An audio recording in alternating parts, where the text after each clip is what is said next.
Hello, everybody. Welcome to another episode of Is This an Education?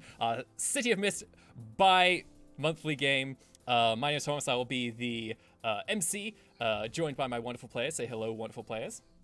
Hello. And at the top here, I would just like to say that today is the beginning of a week of fundraising that is happening on the channel, Chromatic Chimera, where 100% of all proceeds from subs, cheers, bits, and merch sales will be donated to the National MS Society to help fund research and resources for folks with MS, which is an autoimmune disease that affects the nervous system. You can also donate directly through our Tiltify campaign through the link that will be provided in chat.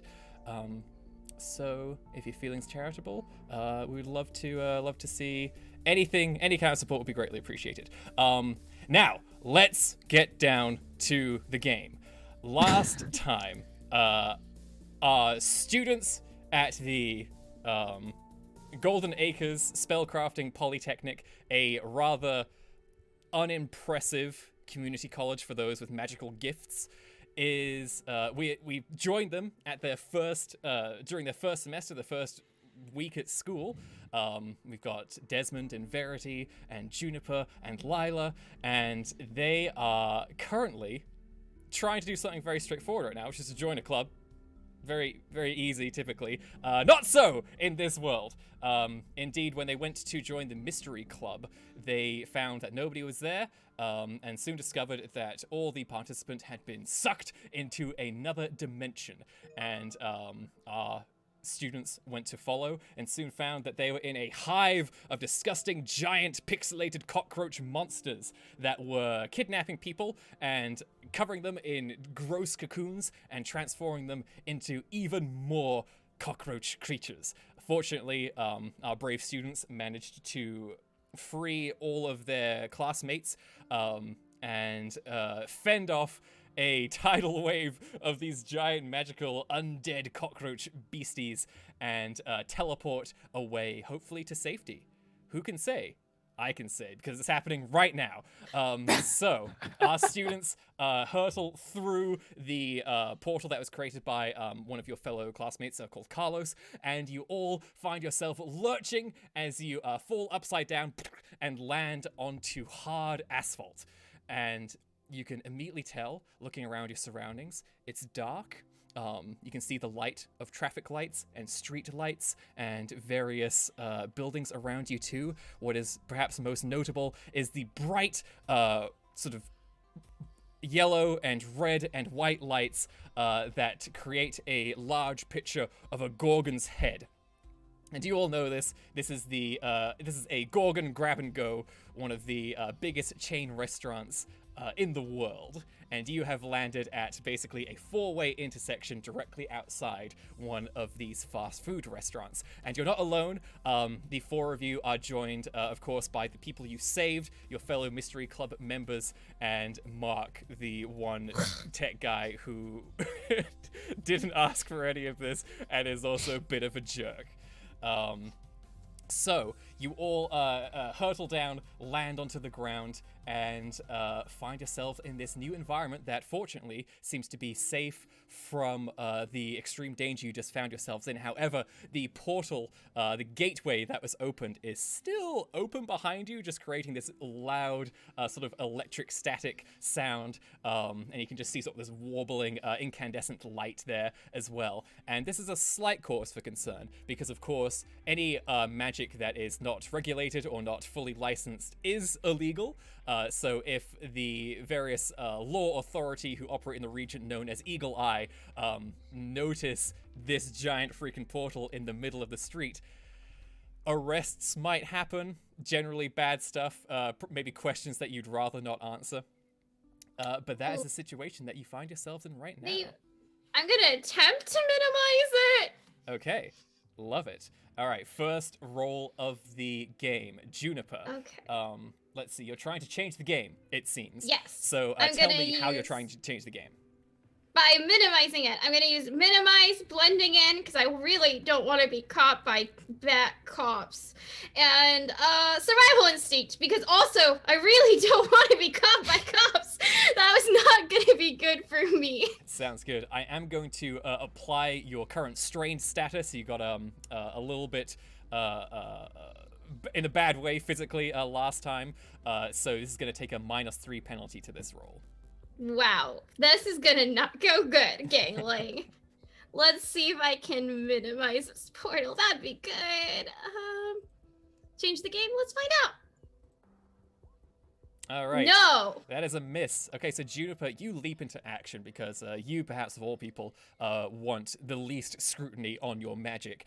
And as you go up to use your minimizing powers on this portal, suddenly you feel just an overwhelming sense of it being just too much for you to handle right now. And you feel your normal magical powers, which come so easily to you, really struggling to connect. You really struggle to speak to this portal right now, so there is a barrier set in between you two. And in the process, the wings that you had sprung from your back via copying your classmate Desmond's power suddenly disappear back into you, and it is quite a painful process as well, and you collapse to the ground, utterly spent, nearing unconsciousness. And the rest of you can see that Juniper, who is usually very quick on her feet, quick to act, suddenly just collapses in pain before your eyes. And what's more... Sorry, go ahead. Not good. No, That's not good. No, that's not great. Yeah, go What's on. more is you also see from the portal a gross giant bug leg covered with hair sticking out of it, and then another one, and you can see one of these cockroach monsters is I punch it back in.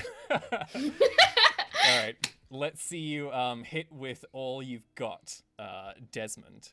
Tell me And how you were two. taking this bug out, or trying to. Well, exactly what I said, basically. When it starts, like, poking its head out, I just, like, do a quick jab to get it back in there, hopefully. Beautiful. All right, quick jab. Let's do it. That's some martial arts, and I don't believe I have the +1 anymore, because are there any tags that I can use here? You tell me. I mean, the story tags. Oh, sorry. All those story tags are gone now.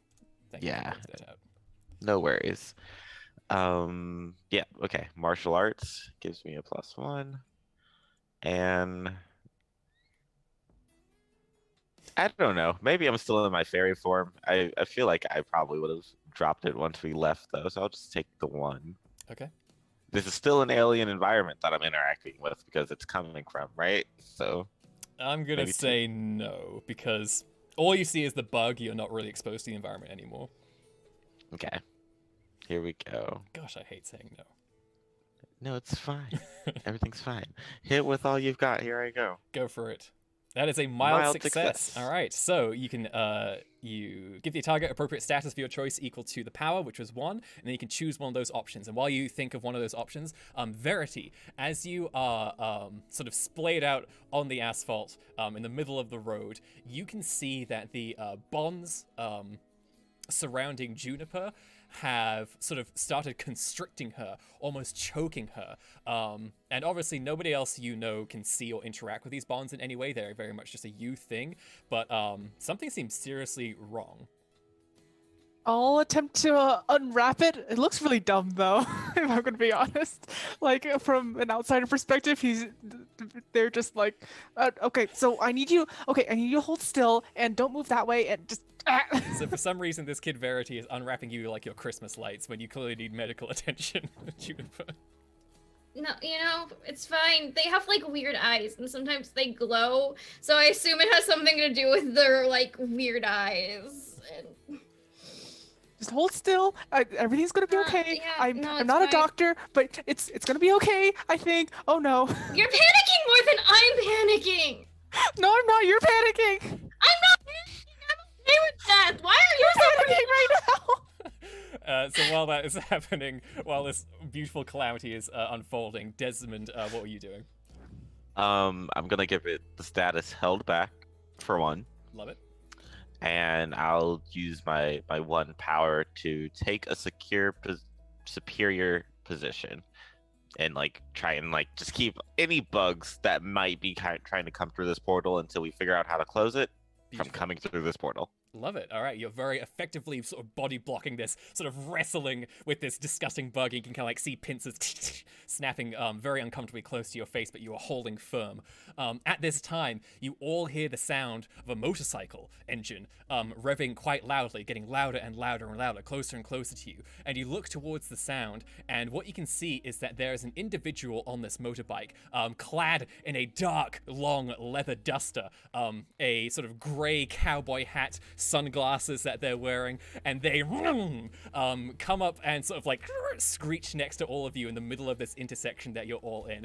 And they quickly kind of leap off of their motorcycle and sort of just like lower their hat brim a little bit, and then in just a few brief flashes of movement, seem to be tapping something on their arm, and you can see that this sort of spectral holster appears on their hips, and they reach down and grab something from it, and it is this long cylindrical can that they spin around with extreme deftness, and they leap over to you, Desmond, and just start spraying this cockroach thing in the face, and immediately it starts disintegrating in your mind, going and then this duster-clad, mysterious stranger quickly spins around and starts spraying your companions as well, who some of them were slightly half-mutated with bug-like qualities. And as he sprays them, immediately the metamorphosis they were going through ends, and they return back to their normal bodies once again. And shortly after that, Carlos manages to close the portal once again, and this mysterious stranger spins the sort of spray can in his hand, holsters it, and then the holster disappears, and he just kind of stands there, silent and stoic. Why do you have a cowboy hat? I thought like people usually ride horses with those. I've been trying to sort of pay attention in history class, although Verity says that Oreo does everything, so you know, I guess Oreo gave you the hat. Well, it's Omnius, but you're very close, and I'm very glad you are interested in the word of Omnius. But I think that's not the point. Thank you. Who are you? Before the mysterious stranger can respond, one of your companions steps forward. This kind of like lithe, somewhat androgynous-looking person, and they just kind of hold their hands out like this and go, "That's it. I'm out. I'm out. I'm done. I don't know what this is, but I am out. That's it. It's over. Too much danger, too much weirdness. I'm done." And you see Sabrina, who is the head of the mystery club, and who you helped sort of save from this place. She kind of like runs up towards this person and goes, Ash, come on. Don't talk like that. Look, listen, we had a weird day, a weird, strange day. Very true. But look, didn't you join because you wanted to ask strange questions? Like, who even is this guy, right? Isn't that interesting? Isn't that fun? And this guy, Ash, kind of like just goes, "Yes, I thought I wanted to find answers, Sabrina, and then the answers started biting me and turning me into cockroach monsters, so I'm out. I'm done. Bye. Take care, Is this a everybody." normal occurrence for a mystery club, or is this like a one-off for... Sabrina kind of like turns to you and she goes, "Well, it varies. Like, it sort of varies from time to time." And another person steps forward, this time sort of a gothy looking girl with long hair, and she says, "Yeah, hey Sabrina, I'm out too. This whole sort of probability of danger thing is getting to me a little bit, and the dean said, like, we all have a 1 in 3 chance of dying, and it's not even the first week, and I feel like that's been us already, so I'm gonna bounce too. Sorry, but bye. Thanks, strange hat dude." And that person leaves as well, and Sabrina's like, "No, wait, come on, Zoe, come back, please. Oh dear. This wasn't even a Mystery Club thing. This was something entirely separate from Mystery Club. It just happened to happen inside Mystery Club. Don't go!" And then the teleporty guy, Carlos, goes, "Yeah, I'm sorry, Sabrina, but I'm gonna go too." And she goes, Carlos, no, you've been here since the beginning." And he says, "Yeah, I'm gonna focus on my studies, I think, seeing as they kind of saved my life today, and I just realized maybe I've been neglecting them a little bit, so sorry, had a lot of fun though, so bye, until next time, bye. Thank you, cowboy man." And he leaves as well, and it just leaves the 4 of you and Sabrina just kind of standing on the street with this cowboy, and Sabrina looks very upset, and she's like, "My mystery club, no." If it helps, and maybe it doesn't. It's not a personal thing. They still like you. They just don't like the club. If it helps, I'm like dying and I'm still cool with joining the club. Oh, right. Sorry. Are they still like strangling her? They're definitely sort of tightly sort of binding her as far as you can say from your perceptions, but they're not sort of putting her in any immediate danger. It's just like she's just like awkwardly tied up. Okay. So I don't know what's happening right now with you. Maybe you have some emotional issues that we can work out and untangle. Emotional issues? No, I don't feel emotionally disturbed. This is actually probably the most normal thing for me. This kind of stuff's pretty like chill. Oh, I would have been easier if I could have just let like Mark die, but I feel like you guys wouldn't have been cool with that. What? So Why are you letting Mark die? I mean, she Mark! didn't let Mark die. I didn't let Mark die. Mark has, She did save my life, Mark does point out. Yes, she did save my life. But wait, you want to let me die? Because you are gonna leave Verity. So if you leave someone, that means you don't get the same benefits from the group. What did you want me to do? I'm a Not tech tell guy. the whole group, let's go and leave. Hey, let's just leave. That means you're not cool in my book anymore and that you don't deserve being saved constantly. But I did save you. So, You did save me, thank you. I do owe you a did phone. save you. You do owe me a cell phone. Verity, I'm really sorry if I left you to die. I didn't mean to. I was just thrown into a strange bug place and I didn't know what was going on or what to do. Don't worry. Look, I can tell you're a good person. You're a little frazzled, little frayed around the edges, but you're a good person. Are you though, Mark? Or maybe you're the one who caused all this. Because we all came through one way and you came through a completely different way, which is suspicious, Mark. No, I'm not suspicious. It wasn't me. And then Actually, you really hear... quick, can I see the? Oh, yes. Sorry. Go No, ahead. go ahead. Maybe just a general connection between Mark and Sabrina. Are they chill, or is Mark like, I hate this Sabrina chick so much? There's sort of a very sort of oscillating tether between the two, like going between like a thin, sort of almost meaningless thread and a sort of more intense, thick sort of combination of how to describe it. Like, you seem to know what you're doing, and then the inverse of that, you don't seem to know what you're doing between the two, but that is quickly fading fast between both of them. Okay, so it's not like a murdery thing. So I think he's fine. I don't think he has murdery intentions. You also towards know Sabrina, that at least. bonds are not the most reliable thing to read sometimes. Yeah. But maybe this, really thin one means murder, and I don't really know right now. At this point, right behind you, Juniper, there are bright headlamps and a car just as you all are currently standing in the middle of the street and just like. Maybe we should not have this conversation if Mark is secretly a villain here. I'm not secretly a villain. Also, I'm getting off the road. Seems like a large jump to make, but yeah, let's all just move along. Yep. Sabrina actually... Cowboy man, do you want to come with us and on the side of the Oh, road? yeah, cowboy. Hey, do you herd cows or something? Like, what's with the hat? Nope. Can we get a name, maybe? Name's Samuel. Samuel Klein. Nice to meet you. That's And, really fitting. At this point, Sabrina goes to the rest of you and goes, so this has been a weird night. Why don't we get some food and just have a nice discussion about what just happened? Does that sound good? Yeah, that's fine. That's great. Seems like the best option. Just sit down, chill. Are we gonna eat here? Is this what we're... Sabrina kind of looks at you just with tired eyes, just like, yeah, it'll be fine. It'll be fine. Okay, cool. I What think if this we place go has in there salads. and they're like, hey, were you the people that came out of the portal? And then we have to come up with a reason why we aren't the people who came out of the portal. Maybe it's better if we go not here. Juniper, It's not like we owe them an answer. Sabrina turns to you, Juniper, and says, if they ask us if we came out the portal, we say no. Then yeah, okay. We don't owe them anything. So And Sabrina slumps inside the automatic doors, followed closely by Samuel Klein.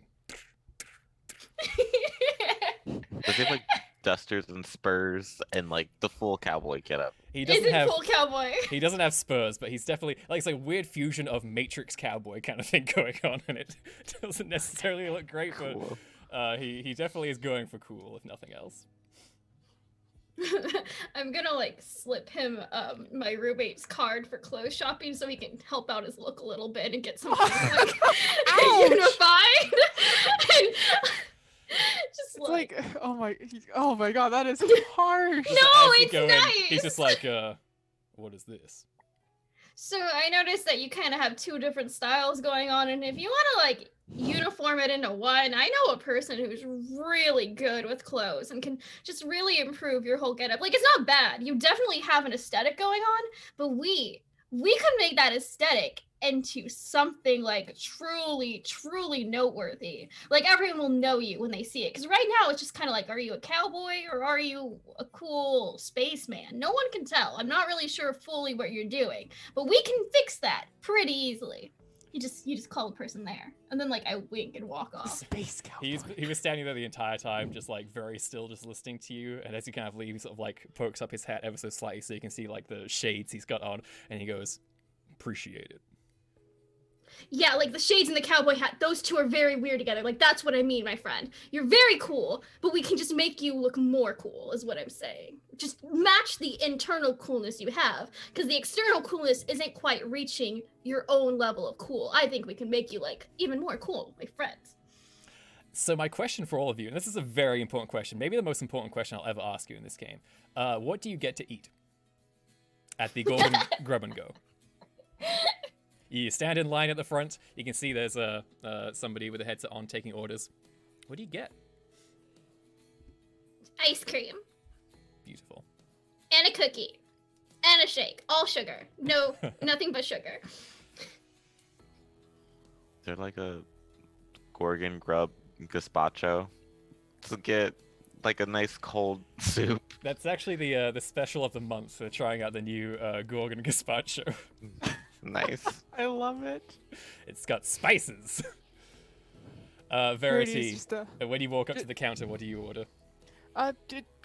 Just an ice water, thanks, because Verity has no cash on them. And you see that, Verity, when you're talking, getting your order, you sort of push to another line. You can see that the person working there is sort of under the counter, doing like cleaning something or something.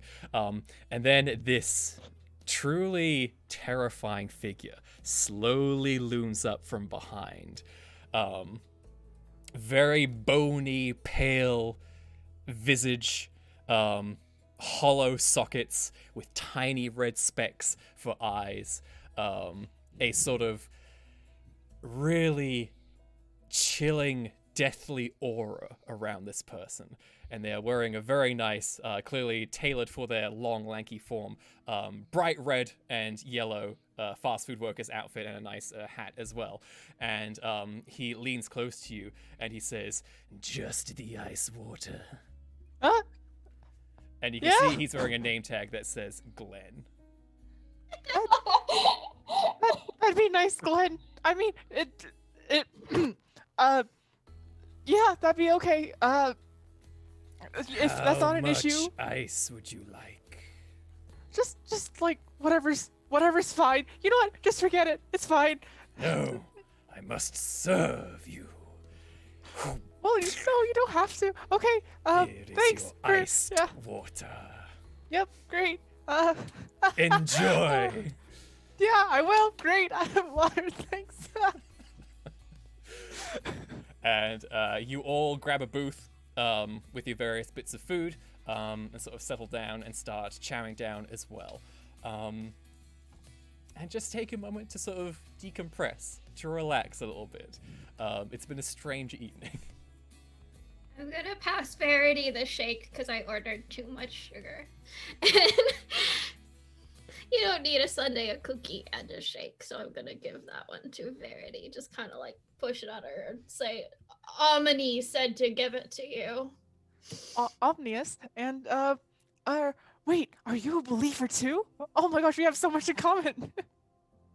Yeah, sure. Whatevs. It's like an alien god or something, right? Verity's just like, oh, a friend, finally. Desmond, you notice that Lila, who hasn't been saying much this entire time, is sitting next to you, and she ordered a lot of food, very excessive, like quadruple burger, double side of fries, 2 milkshakes, just a lot of food, a nice variety of it too.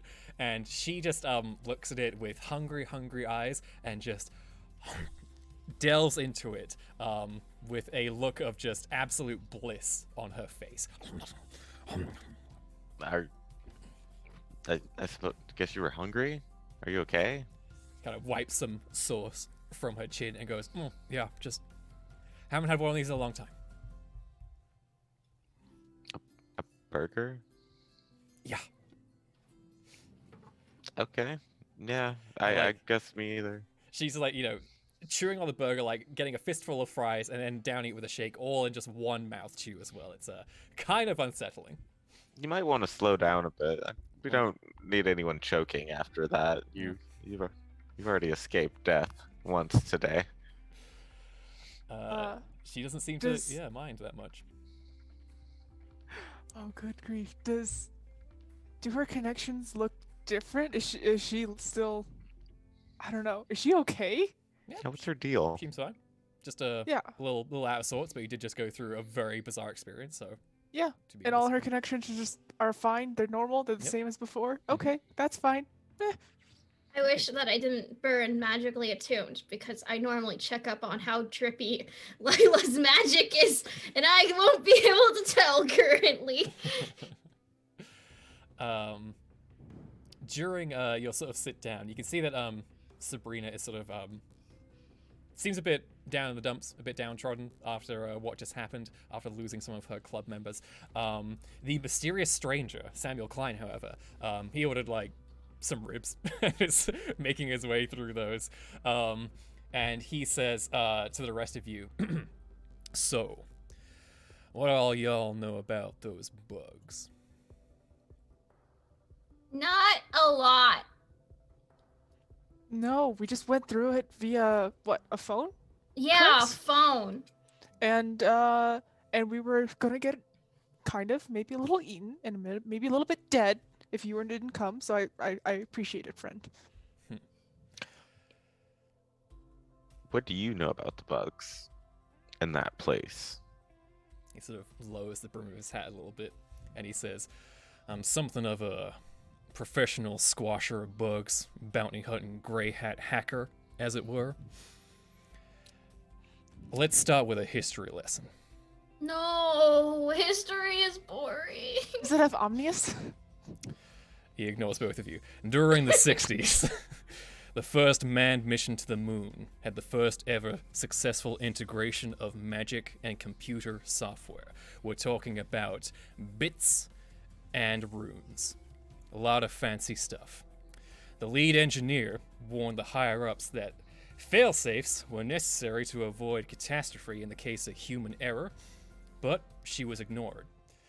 One of the astronauts accidentally caused unintended behavior and the software glitched, which, combined with the fact that the ship was not adequately prepared from the cosmic magic of space, resulted in the opening of a gateway between our world and the bug dimension. Now, this is not to be confused with the insect dimension nor the buggy dimension where there are horses and buggies everywhere. The bug dimension is the home of glitches. Ooh. So far, so good. Also, the buggy dimension. What if we went there and we added roller blades too? I think that should be something we all consider in the future. I'm just putting it out there. Not my purview, ma'am. Okay. These days, all software that has any kind of magical integration involved goes through a lot of scrutinizing processes to ensure safety. And while there are risks still of foul creatures coming through, there are always safeguards that prevent gateways from opening. Whatever is causing the gateways we have just seen tonight is beyond ineptitude. It's intentional. Someone out there is opening these gateways. And I don't know who, and I don't know why, but I do know it's gonna be a problem for all of us soon. Because those bugs, they don't know any mercy. Do they only open the bug gateways, or do they open lots of gateways? In my experience with magical technology, there is only ever a risk of opening a rift to the bug dimension. And even then, as I said, it only lets a bug through. It never opens a door, never lets anybody else go through. So this is highly unusual, y'all could say.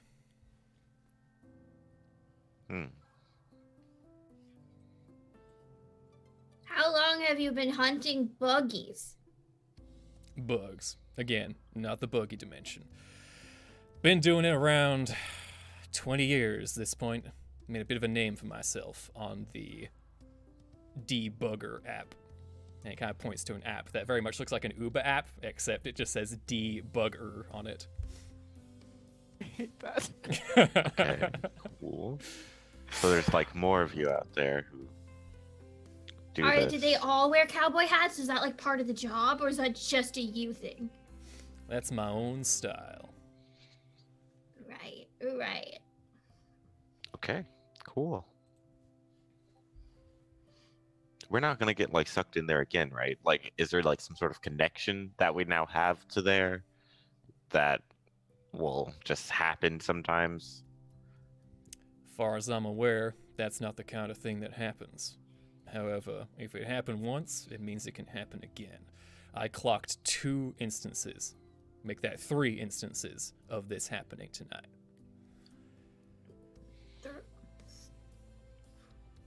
Yeah, okay. So I suppose my question is, how did y'all find yourself? He said you found a phone? Yes. Whose phone? And Sabrina kind of like timidly raises a hand and she goes, it was mine. Actually, is it still, oh, I guess it's still where I left it. I threw it out a window, that didn't help. I don't know what the deal was. My phone's never opened a gateway to a bug dimension before. This is not really a thing that happens to me as far as I'm aware. And you see Samuel goes, I'm gonna need a look at that phone, miss. And she says, yeah, I'd also like my phone back and for it to not open up scary bug portals. So I guess time is of the essence. And she kind of looks at her half-eaten meal, sadly, and gets up from the booth.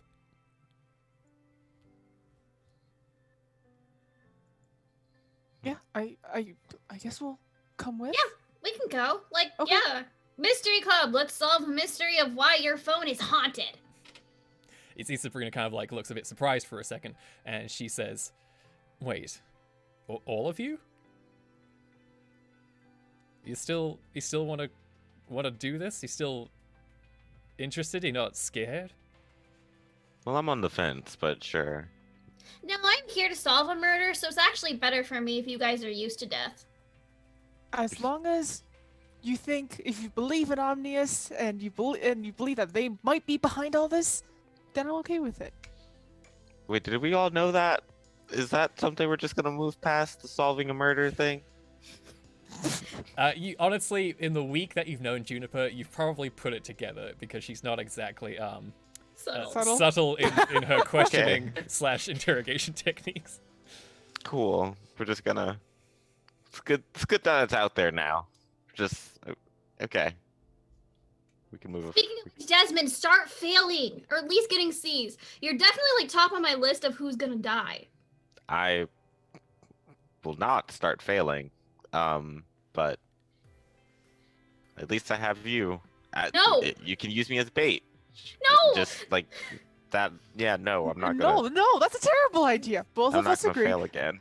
No, that's a terrible, terrible idea. Desmond, my friend, your life is worth much more than finding a murder or whatever. You have a greater purpose in life. I promise you. Actually, finding the murder is like a really cool thing, and we should work on it. And I think that anyone would gladly help on that purpose. But at the same time, I just want to limit my suspects, and I can tell you straight out, hey, start getting some C's, and then you'll not be on the list anymore, and it'll make things easier. Well, I'm not a suspect. I'm a no, potential no. victim. Yeah, you're on the suspect list for might die. See, I'll show Oh. you the list. And I show out the list. Cool. Just You know- Oh, yep. scribbles. So many There's my name. scribbles. Right There's there. your name, right there, number 1. This looks like a hit list. This is concerning. Mhm. Really. So, are you perhaps the murderer? Just out of curiosity. No! Okay. Why do people keep Fine. saying that? We should probably head out and stop I'm trying calling to each other stop murderers. murderers. And it's been happening for like 25 years or something. So obviously I'm not doing it. I'm 19. Oh, okay. There's a lot of murder talk. in There's this definitely very an orc public family restaurant. in a nearby booth who is just quietly watching this very loud exchange. And one of the parents just like goes to the kids, "Don't look, sweetie." Yeah. As you leave the place, you all suddenly hear this horrible, chilling voice that freezes you all in your tracks. That says, "Wait!" And you turn around to see Glenn, the Lich, pointing out to all of you with a bony finger, and he says, "Did you want bags for your leftovers to take them to go?" We're good. And he holds up Thanks, some tiny bro. baggies. It's They're not. our- They don't cost anything. Oh, they don't cost anything? Can I just like have 5? No, if you'll use them adequately. Oh, I'll use them adequately. Food waste is a big issue in the modern world. Yeah, I know. I really like how much food you have. It's great. Here, give me those bags. He hands them over in just freezing cold hands. Yes. Stuff, free stuff, free stuff, free stuff. And I take the bags. And I then don't you- put my ice cream in it because it's gonna be gross. You I all just take leave. the bags. And Glenn just looks despondently at the mess that you've all left behind, and he goes, "Well, time to clean up." He just grabs a rag and goes over to your table. All right, so you exit back outside. You see that Samuel gets his motorbike and is ready to follow the rest of you. Sabrina is quickly kind of calling up a rideshare on her Chariot app. And soon enough, a car arrives. But during that time, there are definitely, a few minutes of awkward silence between the rest of you, unless you would like to fill that silence with anything. So, you were into Omimo, and you are into contracts and having fairy wings. And I turned to Desmond. Contacts? Contracts. Contracts. Okay, yeah. I was Sabrina's like, I- I know a guy who is like a contacts mage, very limited Oh. skill set. Yeah, can't really do much. Are they like enchanted contacts, or are they just make contacts? They can make and like manipulate contacts to sort of let you see different sort of planes and energy things. But mostly it's just horrifying from what I've heard. So not. Cool. Yeah. That's right. That's cool. that is. But contracts, that is that's pretty cool. I mean, a bit, yeah. It could be really useful in certain situations, and yeah, then there's the like fairy stuff, which you also do. Like, what was that? It looks like it hurts Photomancy. for you. That was photomancy, actually. It's just light, and then you manipulate light to do different things. And I manipulated lights into wings. It was really cool, right? Like, super cool. Yeah, I have real magic that is photomancy. That's awesome. Wait, what can you No, manipulate? she's light a into? really bad liar. You're a really bad liar. Oh. That was. Oh. Sabrina's like, I wasn't gonna say anything, but yeah. Oh, but no. So it's not photomancy. It's not exactly photomancy, if anything. Oh. You feel a hand on your back, a very strong, big hand on your hat, Verity, as Samuel Klein leans close and says, "Y'all gotta get better about reading people's hearts." I am perfectly fine at reading people's hearts, okay? All I need to know is that everyone is messed up, and yours, my friend, is... How do they look? How do they look? Pretty, pretty subdued, I would Okay. say. Yours, you don't have any strong connection, you don't have a lot of acquaintances, and you're just a lonely, sad person, okay? And I feel really bad for you, and I could talk to you about Omnius a little later, once I'm not panicking right now. And yeah, so we all know how to do this, except the photomancy thing. So it's not photomancy, is what you're saying, or is it? It's not photomancy. No, I don't really have magic actually. See, but you did do magic. No, that was your the magic. Seems like magic. That was your magic, Desmond. Good job on making it like come over here too. Nope. No, I'm pretty proficient at my own magic, and I Mark. would have known Mark if I speaks did up that. and he says, "Yeah, I definitely saw you doing stuff with your hands and your movements and things. You did something." No, there's no hands required. So Oh. you wouldn't have seen that. Are you okay, Mark? No, Also, I'm my not magic okay. doesn't hurt, so Oh yeah, no, it did hurt, but that was because your magic didn't want to do it, but it did it. So good job, your magic. Confused. I don't This have magic. is And let's move on, because you can. I'm Why not are you- lying. Why are you in a magic school if you don't know magic? Solving murders. okay. Cool. Yeah. How do you pass your photomancy classes then? Because I'm There. struggling. You know what? My idea on passing classes is to cheat, and it's been going good for me so far. Except for in history, because I keep cheating off of you, and apparently just answering ominous is to everything is wrong. Omnious? It's omnious. I know it sounds a bit like ominous. It's a bit of a marketing issue that we're dealing with right now. It'll be okay, but it's omnious. Because I've tried that a couple times. If I didn't know the answer, I just wrote, Amamimu did it. And they're like, no. Omnious. The world. Sabrina's just like, right, chair's here, and the car pulls up, and she opens it, like, get in, and she says, you coming, Mark? And he says, no, I hated all of this. I'm gonna go home now. Wait, Mark, here's my email. Make sure to buy me a phone later. Thanks. He kind of looks at it. What is your email address, do you think? This is Juniper's email. At oracle.com. Beautiful. Yeah. Yeah, he kind of looks at it and goes, oh, okay. Yeah, I'll let you know. Thank you again for saving my life. Yeah, I think you're evil, but that's okay. Wink. And then I turn the... The wildness. You can see that Samuel quickly moves over to Mark and says, I would appreciate your phone number there, partner, in case I have any follow-up questions. And Mark's just like, yeah, okay, fine, let's all just exchange beautiful contact information. Fine, here you go, you big scary cowboy man. Mark's out. Bye-bye. And he... Good night.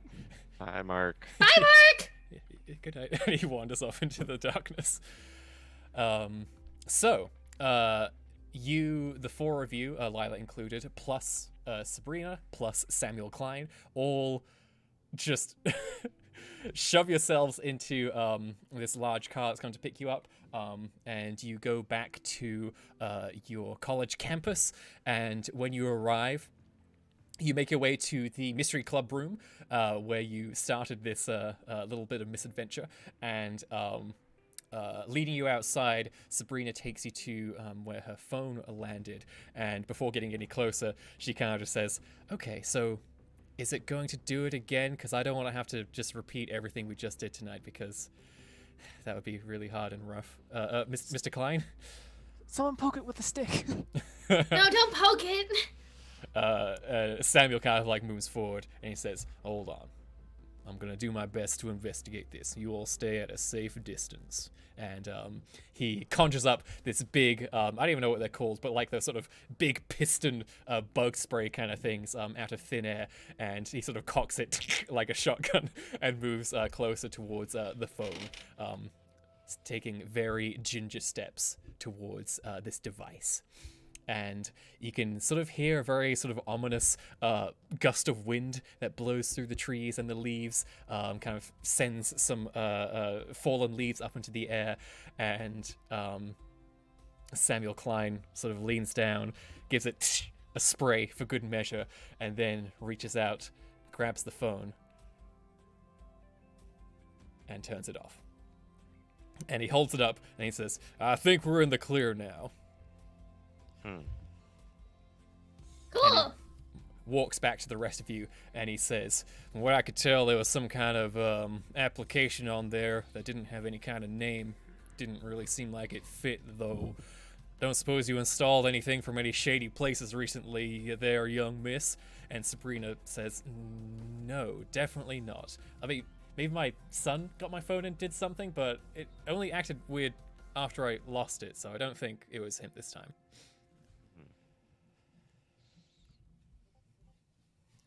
And where'd you lose that again?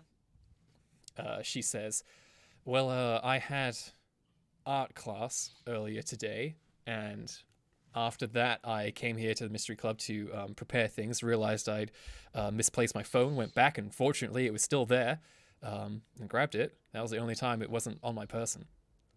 Ooh, so it was an art student, is what you're saying. I mean, somebody who does art, I guess. Interesting. Strange. We can mm-hmm.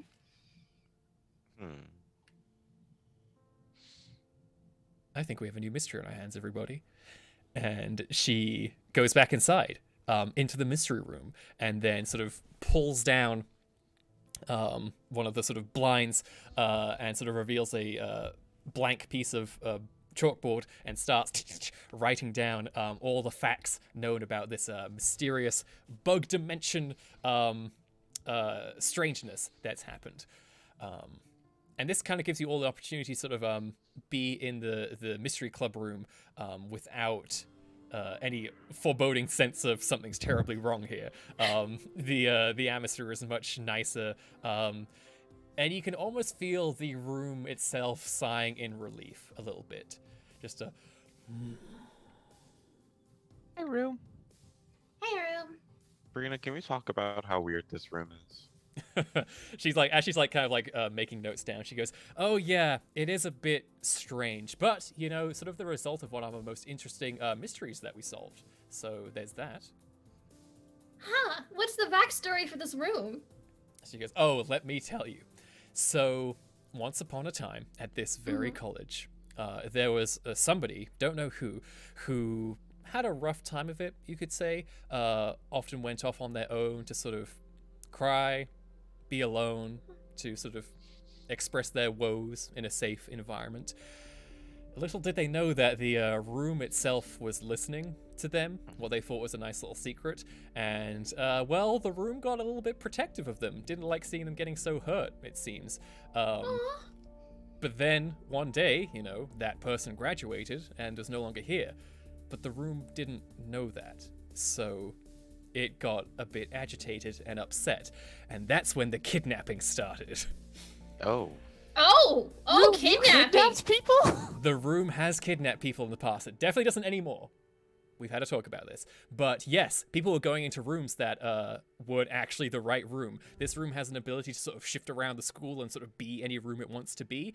So it would kind of wait for people to go in, isolate them, and then snatch them away. So a lot of people went missing, and naturally the dean wasn't doing anything about it. So that's when we in the Mystery Club, we looked into it. And eventually we found that this room was the culprit, was to blame, and we managed to convince it to let everybody go.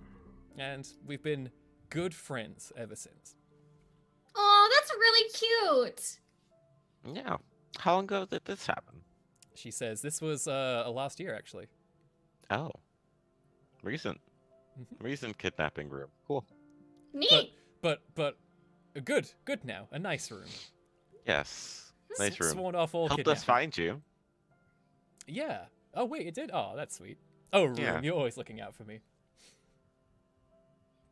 Is it? Does room have a name? She says, no, we just kind of call it Mystery Club Room. It seems to like that well enough. Well, nice to meet you, room. And it Just kind of pats a like, random surface. there's like just to remind you, this is like a very sort of typical classroom. So like a lot of desks and chairs and tables and everything board at the front.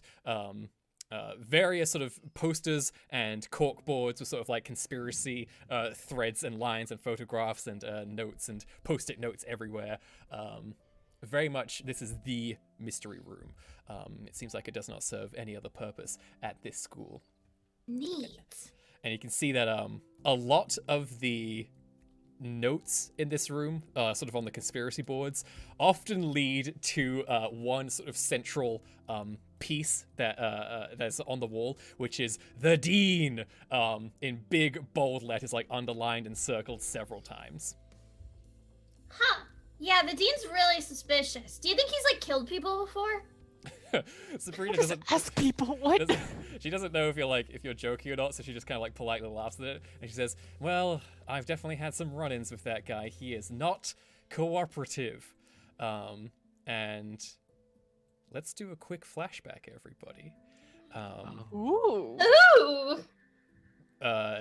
Bursting into the dean's office, Sabrina comes in, and she says, "All right, Dean, so we solved the room thing. We saved all the people who were kidnapped, and we gotta talk about this room. How did this happen? How did you let something like this occur at your school? It put so many people in danger, and you weren't even doing anything about it."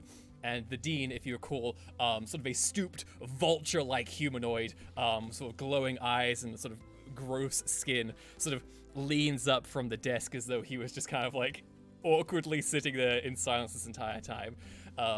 And he says, "Oh, you found the missing students, did you? Well, that's good. Case closed, I suppose."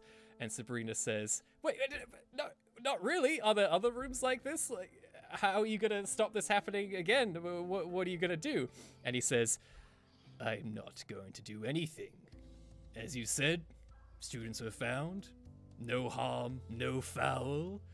And she says, "But somebody could have got seriously hurt or worse. You gotta do something. This is your college. You have to take responsibility for it." And he says, "Yes, well, I'm running late for a mani-pedi appointment, so I'm just going to go." And he gets up from the desk, sort of stooping over. And Sabrina says, "You can't just go. Like, what about like regulations or authorities? Like, you gotta do something." And he says, "Nah, don't think so." And he starts walking out, and Sabrina says, "Well, I won't let you. I'll go to the authorities. I'll go to Eagle Eye. I'll go to the press. I'll tell them all about this. You'll be ruined." And the dean stops, and he goes, "Oh, that's adorable. You think anybody cares about what happens at this college, young lady? No. As long as the reputation of Altus University remains pristine, nobody will ever care about what happens here. Best you learn that lesson now. Now, mani-pedi time." And he continues out the door, and we return from the flashback, and Sabrina says, "Yeah, just really, just overwhelmingly unhelpful and suspicious." Hey, how many years has he like been at this school? Like deaned it for? As far as I'm aware, he's been the dean of this school since it was made, so years and years.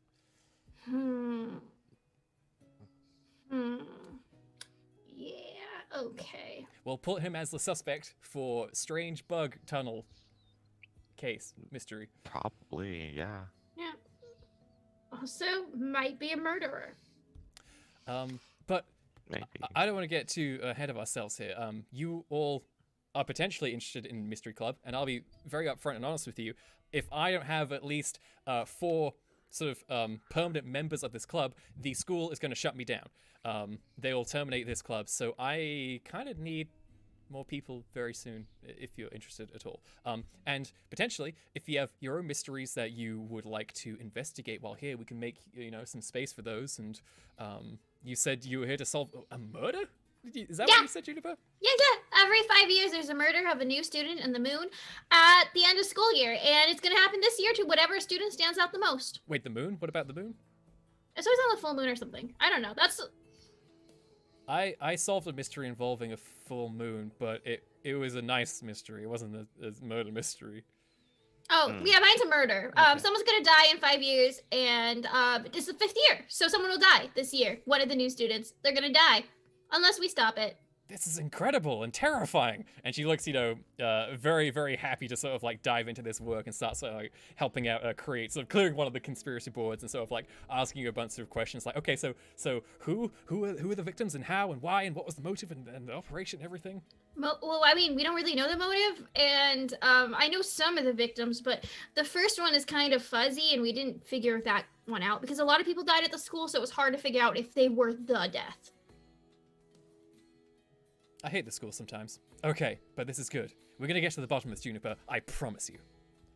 I promise me too, because I won't. This school part's hard, and I don't want to do it anymore. So let's solve the murder so I don't have to learn. What about the rest of you? Do you have any mysteries that you wanted to bring to Mystery Club to try and solve, or are you just here for the inquisitive parts of things? I'm just pretty inquisitive. I thought, mysteries, that's fun. It is pretty fun. I enjoy mysteries. Yeah. And hey, can I just say, you handled yourself very well in those bug tunnels. I was kind of awestruck. Do you know like karate or something? I do know karate. I've been in since I was like 5, so. Yeah, you're really strong. Well, thank you. I try. A lot of practice, hard work. What about you? Verity, was it? Oh, yes, me. Did you have a big mystery or conspiracy that you wanted to crack or solve? Yes. How come no one but me knows about Omnius? Yeah, who is that?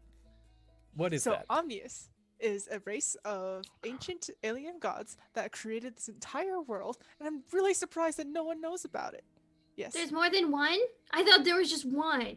No, it's an entire race, or it's a bit entire unified race. Omnius is the name of what we give to everyone. Is it like a hive mind, or is it like? Yeah, do they all have one personality? Yes. Well, Oh. sort of. I don't know. Ooh. There's some details that aren't really sorted out yet about Omnius. We don't know everything about them, but well, you know, Verity, that you need to ascend to higher echelons within your order to reach those answers. Yeah. So right now I'm kind of like at the bottom, a slightly higher rung, but as I become more devoted to Omnius, I will learn more about them, and hopefully this knowledge will be given to me. Yes, Juniper. What if you just find the person at the top and then interrogate them and get all the answers, and then you don't have to go through this long process? I never thought about it that way. Huh. Well, I never asked. You don't ask. Answers are not something that is given. They are things that are earned, and they're not things that are taken, especially. Is this Sabrina? No, that's me to you. Oh, okay. Sure. I guess he says that. He's like, huh. Well, I think he does stumble like, huh, why don't I just do that? Well, they just keep telling me that, I'm not devoted enough. So I just need to be more devoted, But how can you be devoted to something if you don't know what it is? And apparently there's like 100 of them. Which one are you devoted to specifically? The whole thing. And besides, it's so if I just came over and I'm like, hey, I'm an Almani, then you have to like be devoted to me? What if someone just did that to you? What if they are from another universe or something and they're just like, haha, yeah, I'm ominous, worship me? That seems weird. That is every single one of them. Again, it's omnious, not ominous. Very, very close marketing issue. It's okay. It's okay. So this is like a religion you're a part of? Yes, we are a non-traditional New Age religion with non-traditional New Age practices. So what do you kind of practices? Yeah. So, well, we do a lot of lemonade right now because we have a bit of a funding issue. Not a big deal.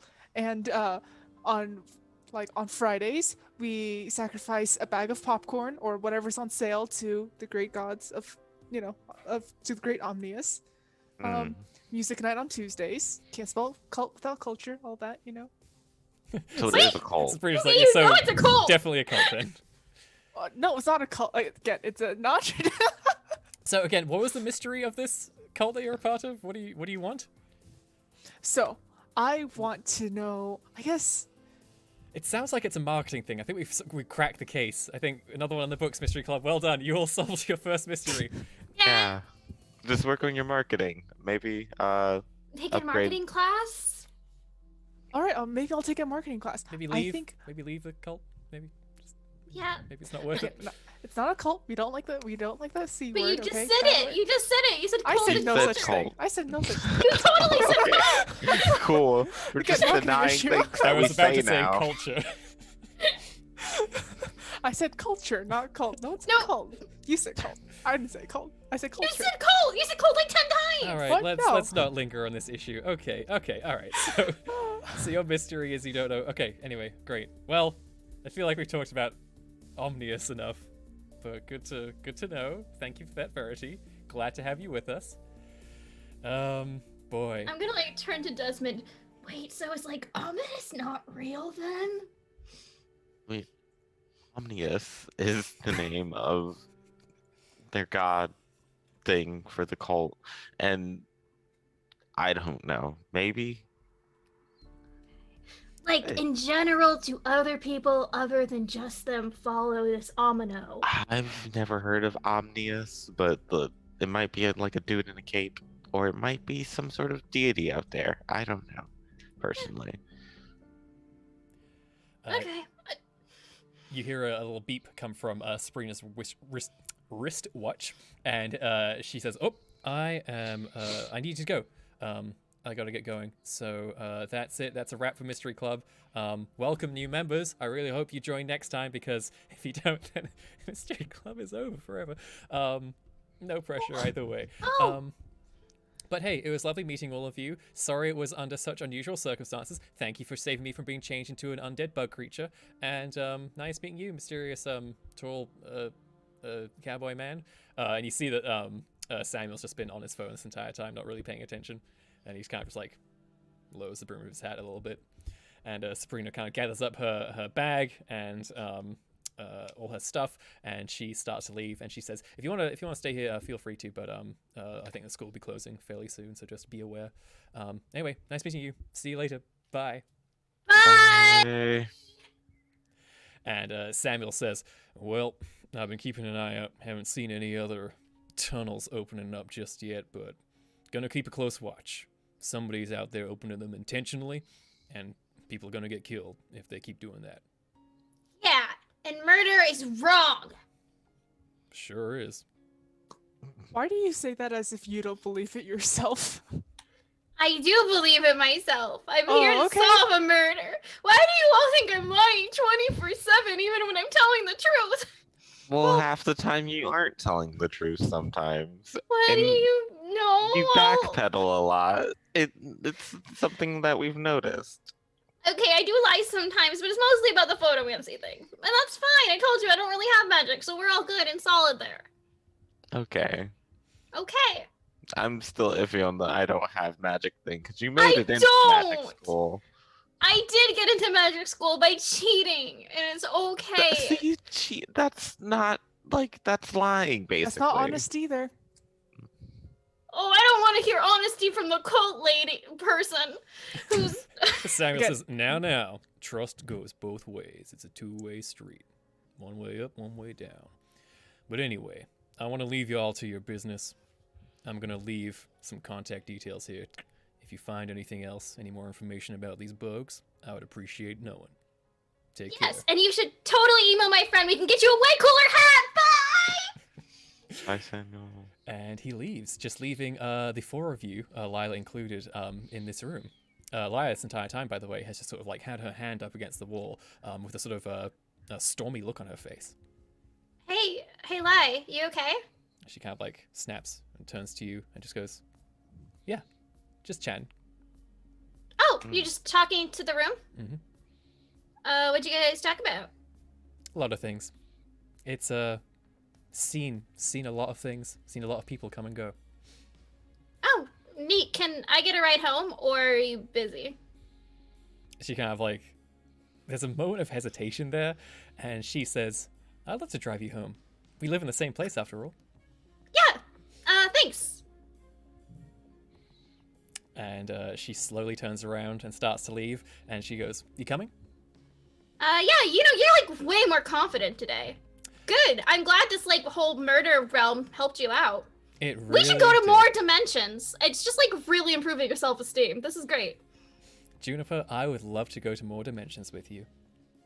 Right? I just think there's so many out there, and so many are unexplored. We should just go. Oh my gosh, we can have the best time. And she's just like talking. That's Absolutely. So that just leaves Desmond and Verity in the room. Two best friends.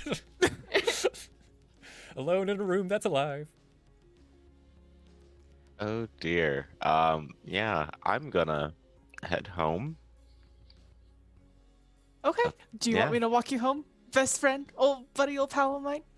I mean, I'm not super close, so it's not really like necessary. You could just head out if you'd like, and then I'll head out after you. Oh, no worries. I'll come with you. I just need to grab my stuff here, and yeah, let's go.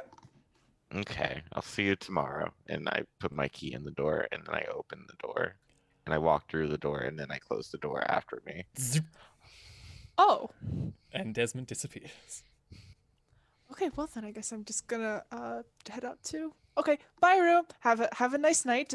Please don't, eat me or anything. Praise Omnius. Have a good night. Just before you leave, a blind at the window lowers with a loud, sudden noise that gives you a bit of a shock, and it stops just above the little hole that was created in the window. Oh, yeah. I know a couple of people who are really great DIYers. We will bring duct tape, we will bring plastic, and we'll bring some screens. It'll be just almost good as new, kind of, but not really. Promise. And the room does not respond any more than that. Okay, just tiptoe out, just like, I hope he doesn't eat me. All right. So, with that, why don't we go and do some downtime, everybody, so you can all recover from the events of the night. Let's start with you, Desmond. Yes. How does Desmond relax, recover? What does he sort of do either today or a little bit later in the week to sort of become at peace with himself, or do literally anything really? I'll just point your attention towards the montage bracket parentheses downtime move as well. That lets you do some fun things in the system. There it is. Okay, found it, and we're just gonna scroll a little bit.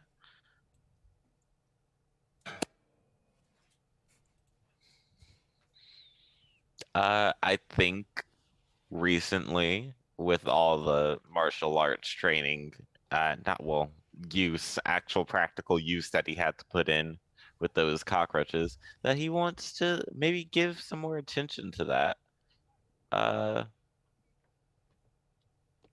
So he's gonna take some time over the next couple of however long this downtime is lasting. We'll say days maybe.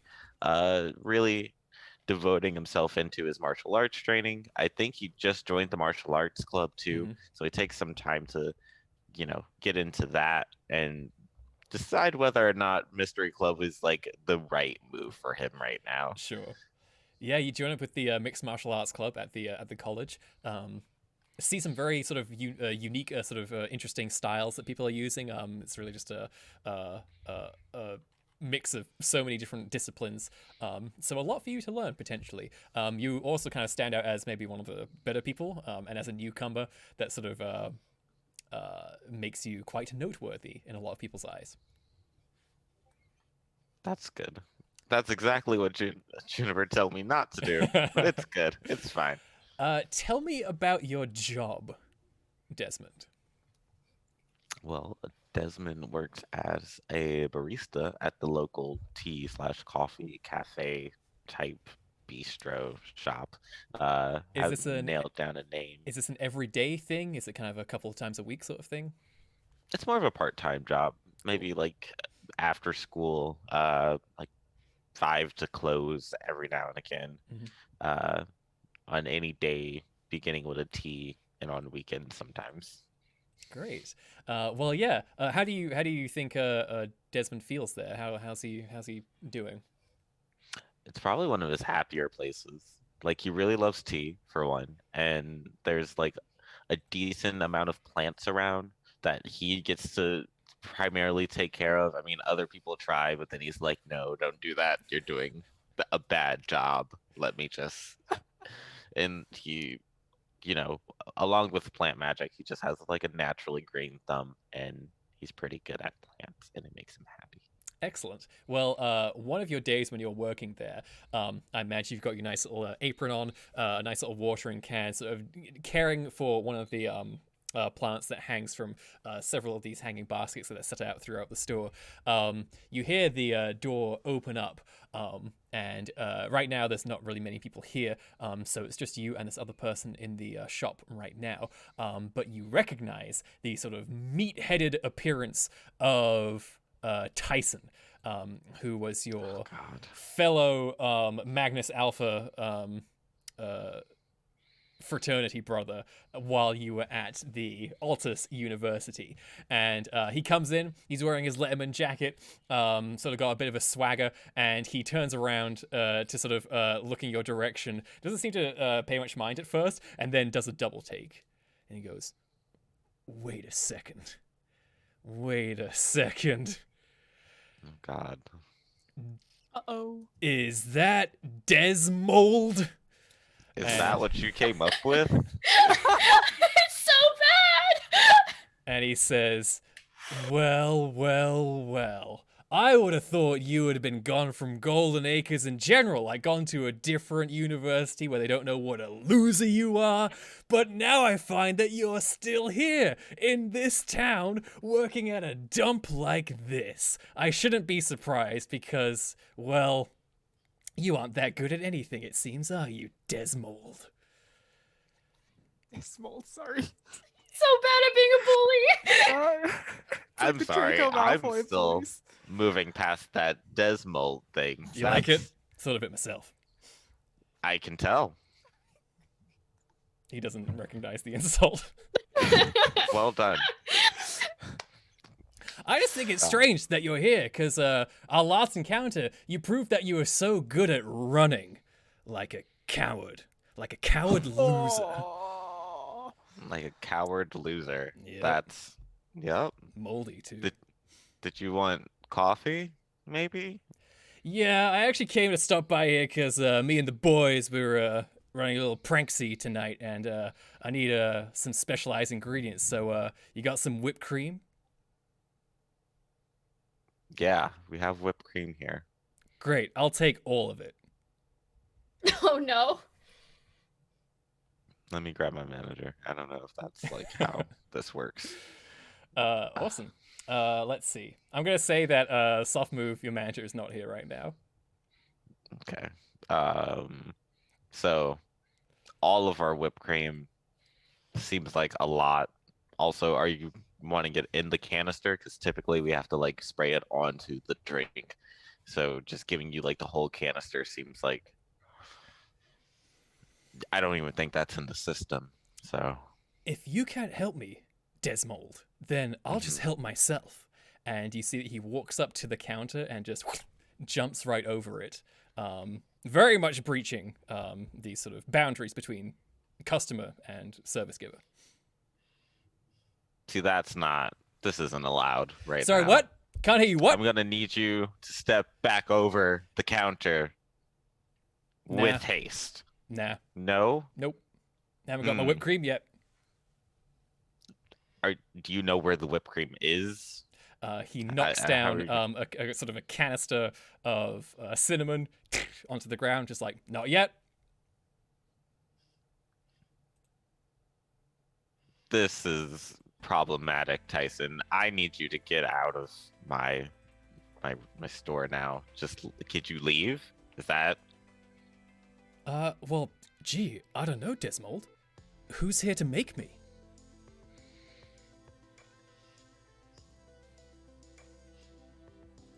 Punch him, Tyson? punch him, punch him. I'm trying really hard here. Desmond is the chill one.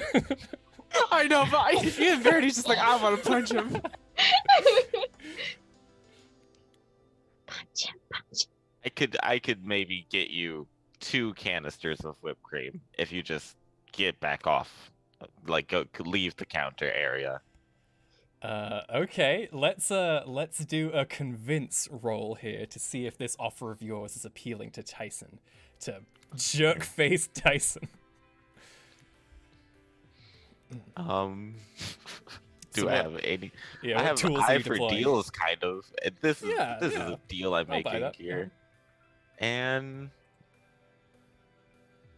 I wouldn't say anything else really fits this. Just the one. Okay, let's see the convince roll.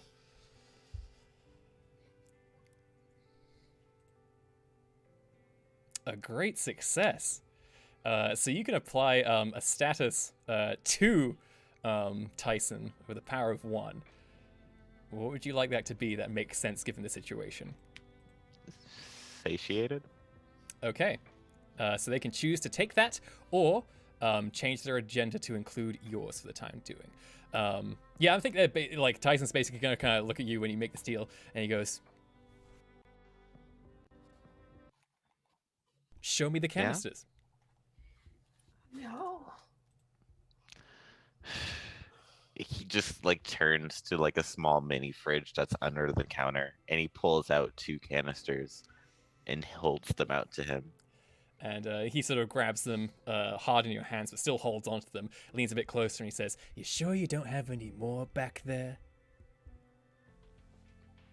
No, we do, but this is what I'm giving you. Good to know. And he leaps back over the counter again, shoving you to one side, and starts helping himself, just getting armfuls of these these whipped creams. I'm gonna flip them. Okay. Okay. All right, you're gonna go toe to toe. So tell me, what are you deploying here? Okay, so I have the martial arts is 1, and that might just be all for this. Not everything else is meant for flipping. I could use a plant to help me. There's plants around. Can I use a plant to help me? Is that okay? It sounds, yeah. It sounds like in the sort of method of your flipping, you can quickly sort of, convince a plant He's to a- come help you out. Yeah, he's a heavy man, so I need plant help. You know, he's the pulverizer on the Hammerball team. Very scary. It'll just be the +2 for this then. And which one would that be? For what? Go toe to Go toe to toe, yeah. Okay. All right, let's see. Ooh, okay. A mild success with the power of 2. You can choose one of those options. What do you choose? Okay. Roll, take something they hold. Oh no, Desmond. Get Oh them no. good, inflicting a status. Either way, not going to be great.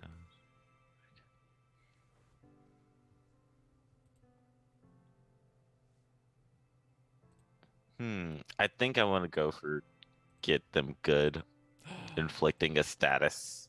Okay. Ooh. So what is the tier 2 status you give to Tyson? What happens when you get flipped? You can like give him a sprain or knock the wind out of him, make him winded, or I think like winded. Something about his back being in pain. sorry, the way you said that was just really funny to me. Excellent. So yeah, we'll give him the winded 2 status, shall we? Mhm.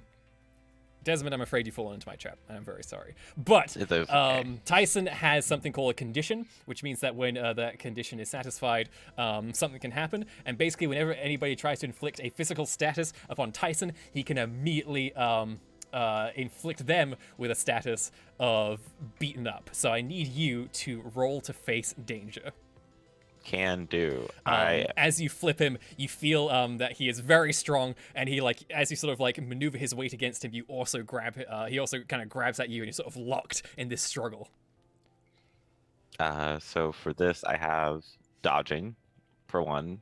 Sounds good. Can take a pounding because I'm about to get beat up. Martial arts could apply. I'm Sure. still and I had plants helping me, but if you want to say that they can't exactly defend me from his fists. Yeah, I don't know if they defend you a lot, really. Okay. So it'll just be these 3. Yeah. Okay. And face danger. Oh no, that's a miss. The good news is you can give attention to whatever you karate? use to miss with. Yes. So you take the full status. Desmond, you are now have beaten up 3 status applied to your character. As you go to flip Tyson, he very quickly retaliates, kind of elbows you in the face. Just you know all about sort of like the combination of power and agility a person needs to fight properly, and this guy is just a slugger. Just pounds you one way, you kind of like get thrown against the counter, you kind of like do a cool karate dodge out of the way, and he kind of like kicks up some of that cinnamon dust right into your face, and now it's all in your eyes, and he takes the opportunity to just boom knock your lights out. And you're a little bit stunned for a moment, and when you sort of return to your senses, you can see that he's at the door holding a bunch of cans in his hand, and he's like, "Thanks for the whipped cream, Desmond. I'd love to do this again sometime." And he leaves, leaving the shop in total disarray. Oh, he ruined more things on his way out? Yeah, he like kicked over some the chairs, like flipped one of the hanging baskets as well. Just dirt everywhere. Well, good thing I've reached 3 attention on karate. Oh, nice. Yes. So I you will believe- definitely learn from this situation. Yep. And I guess I get to cleaning before I, begin plotting a vendetta. Sounds good. All right, so elsewhere, Juniper, how are you spending some time that you have to yourself? What are you up to? Again, I would like to get some of my stuff back. Okay, so one of the moves during the montage is to prepare for your next activity. It says you can recover all your burnt power tags. Is this the one you would like to pursue? Yeah, let's get the burn power tags back. Okay, so those are all restored. Let us all know what is this? What is the process that Juniper goes through to sort of recharge like this? How does she overcome it? Honestly, I think what she has to do is probably what it was is like this world's weird, but it's not as magical as her world. So like she got used to not having like a sudden influx of magic, and then having a huge amount of it was kind of overwhelming to be able to see it all and shut down. So she's probably just kind of like going someplace quiet and then reintroducing magic slowly and being like, yes, okay, I see you, I see you, I see this thing, and then gets back from there. What kind of place do you think she goes? It would be easiest in her room. Yeah, she definitely just does it there. Great. So yeah, I think Natalie is there as well. Noticing that you maybe are a little bit not as sort of peppy as you usually are, and she kind of like seems very concerned. She's like, "Is everything all right there, Rumi?" Yeah, I went into another dimension again. This time there was bugs and glitches everywhere, and they Whoa. got a little bit beat up, but that's fine. Stop! You went to another dimension? Yeah, with my friends. June, it's very Yeah? illegal to go to other dimensions without informing the correct authorities. If you do stuff like this, you're gonna get in serious trouble. Well, I didn't exactly have time to inform another authority when a magical app was like, "Mwahaha, come to my bug dimension." Okay, no, that's very fair, but again, that's not really the thing. The eyes of the laws don't really look very kindly at that kind of thing. Are you okay? Well, no, actually, there was so much magic that I stopped being able to sense it properly, and then I got hurt a little bit when I made wings to save Mark. Actually, has he emailed me yet? He owes me a phone. You check your emails. Natalie says, "I'm gonna make some chocolate-covered popcorn because I know that's a good cure for many things." Yes.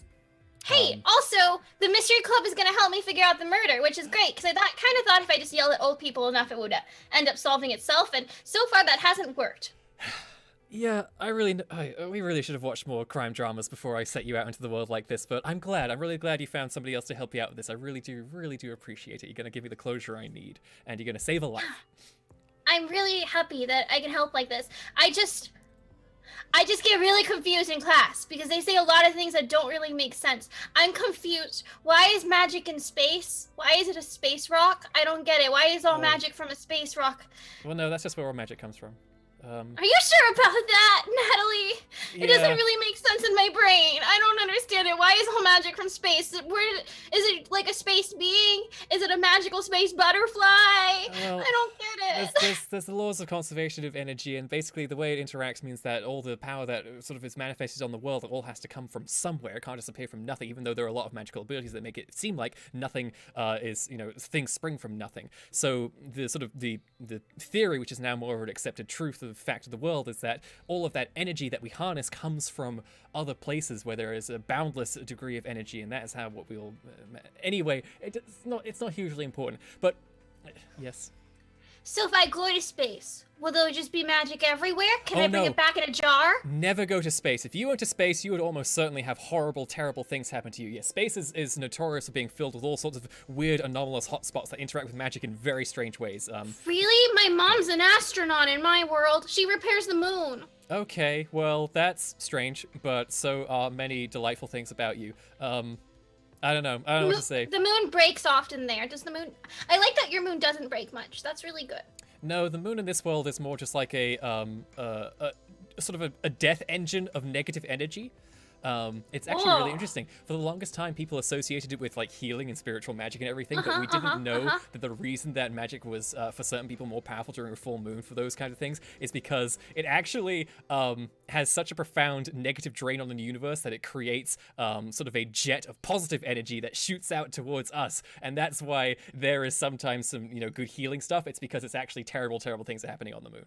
Fun facts. Whoa! I want to go! No, there are space demons there. There are terrible moon Oh. demons. Again, terrible, like it's like a necropolis of death, and it's don't go there. I don't want to go. Okay, don't the moon bad. Moon in All this right. world seems worse than yours, although yours breaks up, which is very interesting. Yeah, it falls to the ground. Is And it, then it's- how much of it is left? Nothing. Oh, that's It breaks. It's a holiday. The moon breaks and it whispers secrets, but no one knows the language, so none of us know what the moon's saying. And we all gather around and we try to guess what the moon's saying, and then the moon repairmen, they take all of the moon and they bring it back into space and they build it back up. Okay, I see. Well, that's very unusual, but Well, my mom is also sort of like a smuggler on the side too, but that's okay. what? Okay, What? that's kind of cool. Yeah, But you no, know, she like secretly sells some of the moon off to other people, but that's fine. that sounds like a environmental, like high crime. See my mom very much. Okay. All right. Anyway, let's focus on the here and now.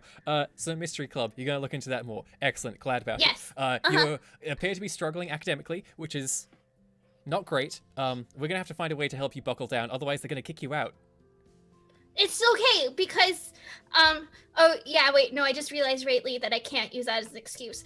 It sucks because I have a friend named Verity, and I thought that I could just keep writing down what they've been writing down, which was Omni did it all, but apparently you can't.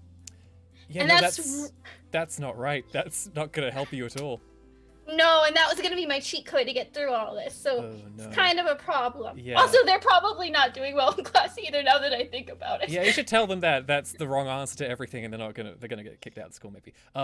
This is slightly good news. I still have many of my textbooks back from when I was alive, and I attended the college before I was killed there. So you and me, Queen, can have little study sessions together. Yay, more knowledge.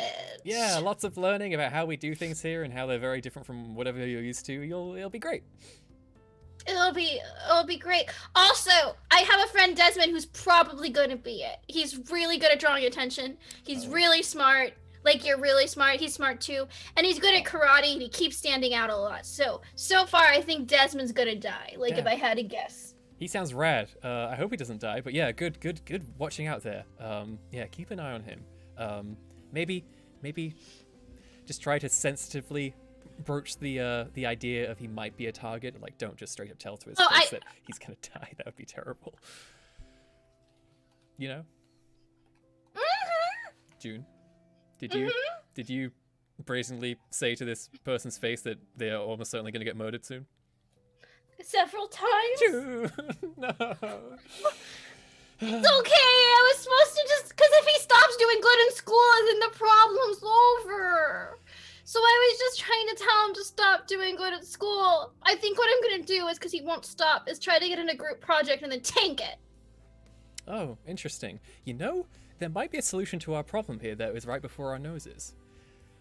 we have you, who is an academic underachiever, shall we say, and then this Desmond person who does very well. What if we could find a way to sort of bounce between your abilities a little bit? Maybe there's some magic out there that can sort of make you brainy for a little bit and make him delightful like you for a little bit, and then sort of. I feel like that's a very nice way of saying I'm not smart. Well, it's not about smarts. It's about technical understanding of things that you aren't really expected to have any foundation for. It's just, you know. Your world has so many rules. Yeah. School wasn't like that in my world. We didn't do this. There was no books. I don't like them. We're just gonna have to disagree there. I really love books. And then you hear I know you do. the sound of the microwave dinging off, and she goes, "Oh, popcorn's done." Oh, And popcorn. you also, I guess, how on? So does Juniper have her own computer, or does she like use Natalie's? She uses Natalie's. Okay. In that case, you hear a little ding coming from Natalie's computer. And you glance over and you can see there is an email that has been sent to your specific account, which has a nice sound effect set up to it. What is the sound effect whenever Juniper gets an email? Honestly, you have to understand that she's had the internet for only a year and is probably thinks meme stuff is very funny at this point because it's all so very new. Peanut butter jelly time. Yeah, it's something crappy like that. Love It's it. like a terrible like duck honk or something that was like really in 10 years ago and it's just like loud and obnoxious. 12-year-olds loved it for a good 2 weeks. And Juniper's like, this is the best! Beautiful. All right, yeah, so yeah, you can see you got an email. It is from Mark. And he like puts in parentheses, remember that guy from Bug Place. And he sort of sends you a bunch of information about like getting you a new phone, and he asks you if there's a place you would like to meet him to retrieve it, so we can set it up for you. Oh yeah, tell him to come to the roller rink, because he also seems like a person who should have fun sometimes. And I kind of want to see what he does on roller skates. Excellent. And it's evil, roller skates are good, so that'll help balance it out. Beautiful. Yeah, he says he kind of gives you a time and he'll be ready to go about that, so we can handle that some other time. You can get your very own phone. Yay! Is it also possible to like heal strained at all? Because I got that injury. It is, but we've already kind of spent your downtime, so unfortunately your priority is sort of recovering from your burned stuff, so it will require Okay. another montage before we'll be able to deal with that, unfortunately. Sorry. Dang. That's fine. All right, so let's jump over to Verity. Now, Verity, how do you sort of montage your downtime? What is going on with you? How do you recover from the stresses and strain of the events of the Mystery Club? I think Verity spends a little bit more time with the commune, kind of like amongst people that they love and are way more familiar with. I think Who don't say they all have these a lot more confusing things. yeah, definitely have a lot more stories to tell. Maybe at one point, just they talk to Ernest a lot, because I think Ernest is just their kind of parent figure and the one that they trust the most, even though they probably shouldn't, but you know. and you know, just like how come no one knows about Omnius, and there's so many confusing and wild and strange things, and I don't know if I can do this, and I think Desmond like really doesn't want to be here, and I don't even know why we want him in our commune. He's too violent. Yeah, you can see that Ernest is just like, calm yourself, my sibling. Take in a deep breath and then breathe out. You are safe here. You are at a oneness with everybody who is sharing your pain. Feel as we just grab and tear at your pain and take it away and share it among ourselves. Do you feel better? Yeah, a bit. Thank you. Omnius always watches out for those who devote themselves to him. But how come no one else knows about it? I mean, I knew that there was a bit of a knowledge gap, but you know, everyone seems that I'm the crazy one, you know?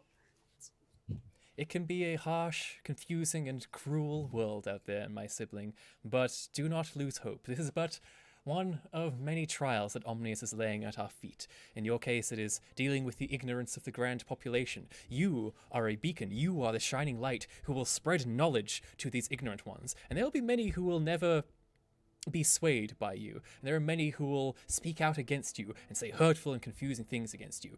It is important to ignore everything those people are saying. Shove whatever feelings are generated from that deep, deep, deep down into the depths of the abyss where Omnius can appropriately destroy forever, and focus on those who are receptive to your words. How goes this work with this Desmond boy? I get the feeling that he thinks that maybe I get the feeling that he doesn't quite like the idea of the whole commune, unfortunately. Maybe I haven't been selling it quite well, but he seems a bit independent. It's very hard to make friends with them. I still don't know why him specifically. I mean, as far as I can tell, all he can really do is grow wings and make a couple of contracts here and there that don't seem to do anything. Ours is not to wonder why, only to act upon Omnius's will. You would do well to remember this, as it will harden your resolve moving forward through your trials. Keep working. Keep going at it. I have faith in you, my sibling. If one tactic does not seem to work, then maybe it's time to switch things up. Approach from a different angle, as it were. Different angle. Now, you're on Okay. Lemonade today. Sorry, what do you say? You're on Lemonade today. Oh, right, got it. Grabbing a couple of pictures. Right, got it. Won't let you down.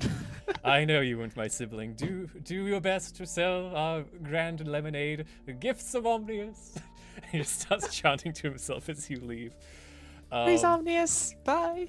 So you set up your little lemonade stand, your little cult lemonade stand, trying to sell lemonade and also trying to shove brochures in people's faces for joining your commune.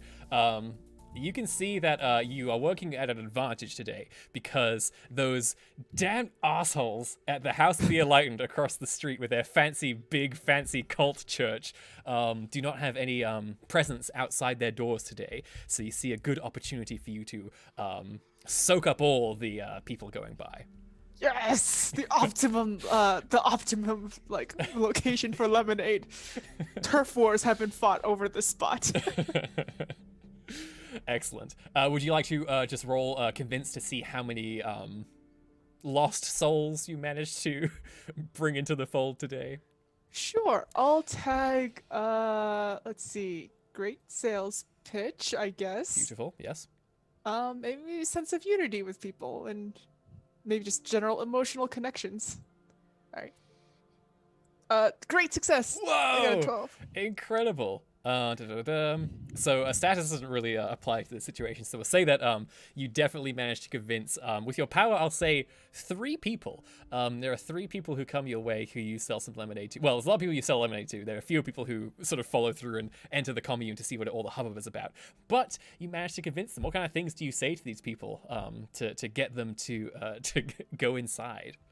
It depends on the person. If there's one that like, I feel like the ones that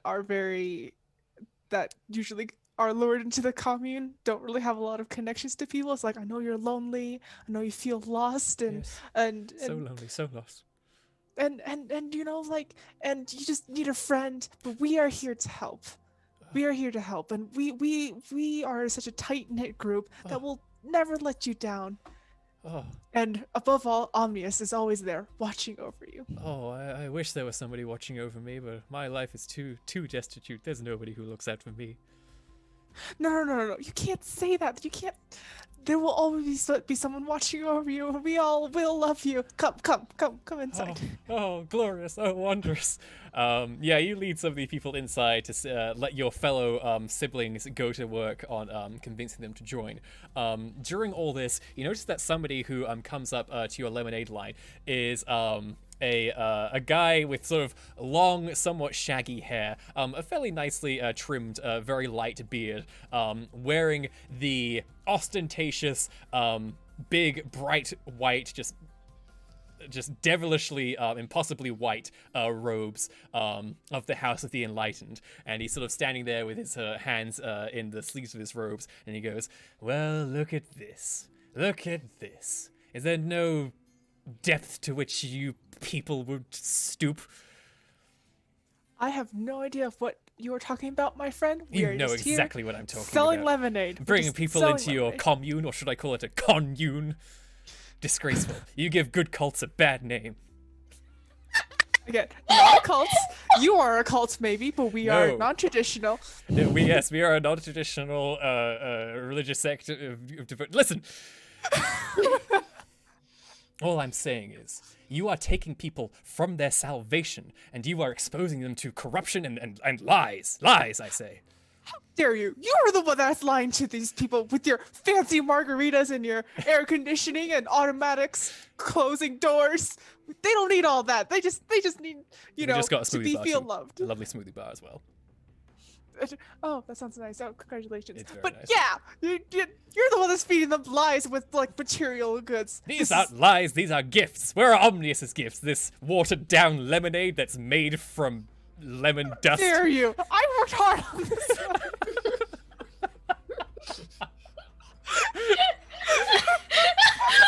What is happening?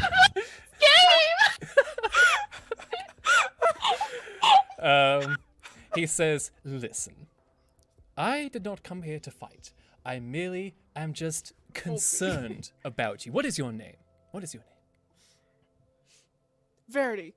And yours, my tall and slightly attractive friend? My name is Alphonse, and I just wanted to tell you, Verity, that your talents and your devotion is being wasted here. The absolute conjunction is coming. The end of the year, the end is nigh, and you will not be safe in there, but you will be safe over there.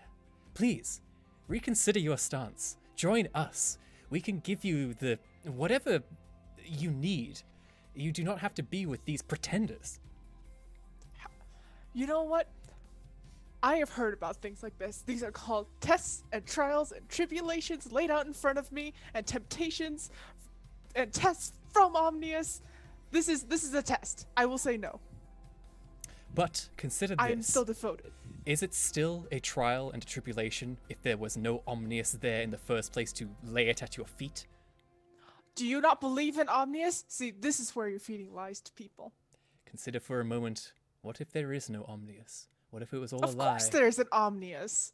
What do you? Of course there's an Omnius. Who else invented, trees and Gorgon grab and goes and scissors and books and things? Omnius, all Omnius.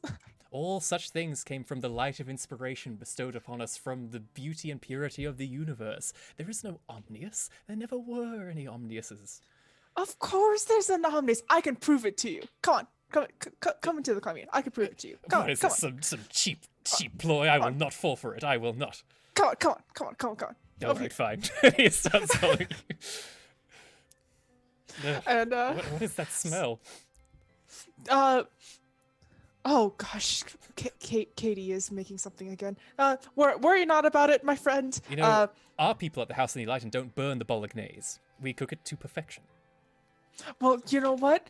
Maybe your House of Enlightened's bolognese is too rich and fatty, and maybe a bit of bitterness is a good balance. It is nutritious, and if your Omnius loved you, he would not allow your bolognese to burn. Omnius does love us.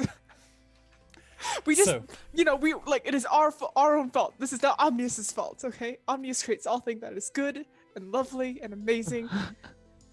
How convenient. All right, what are you going to show me? Where I is your guess proof? they'll-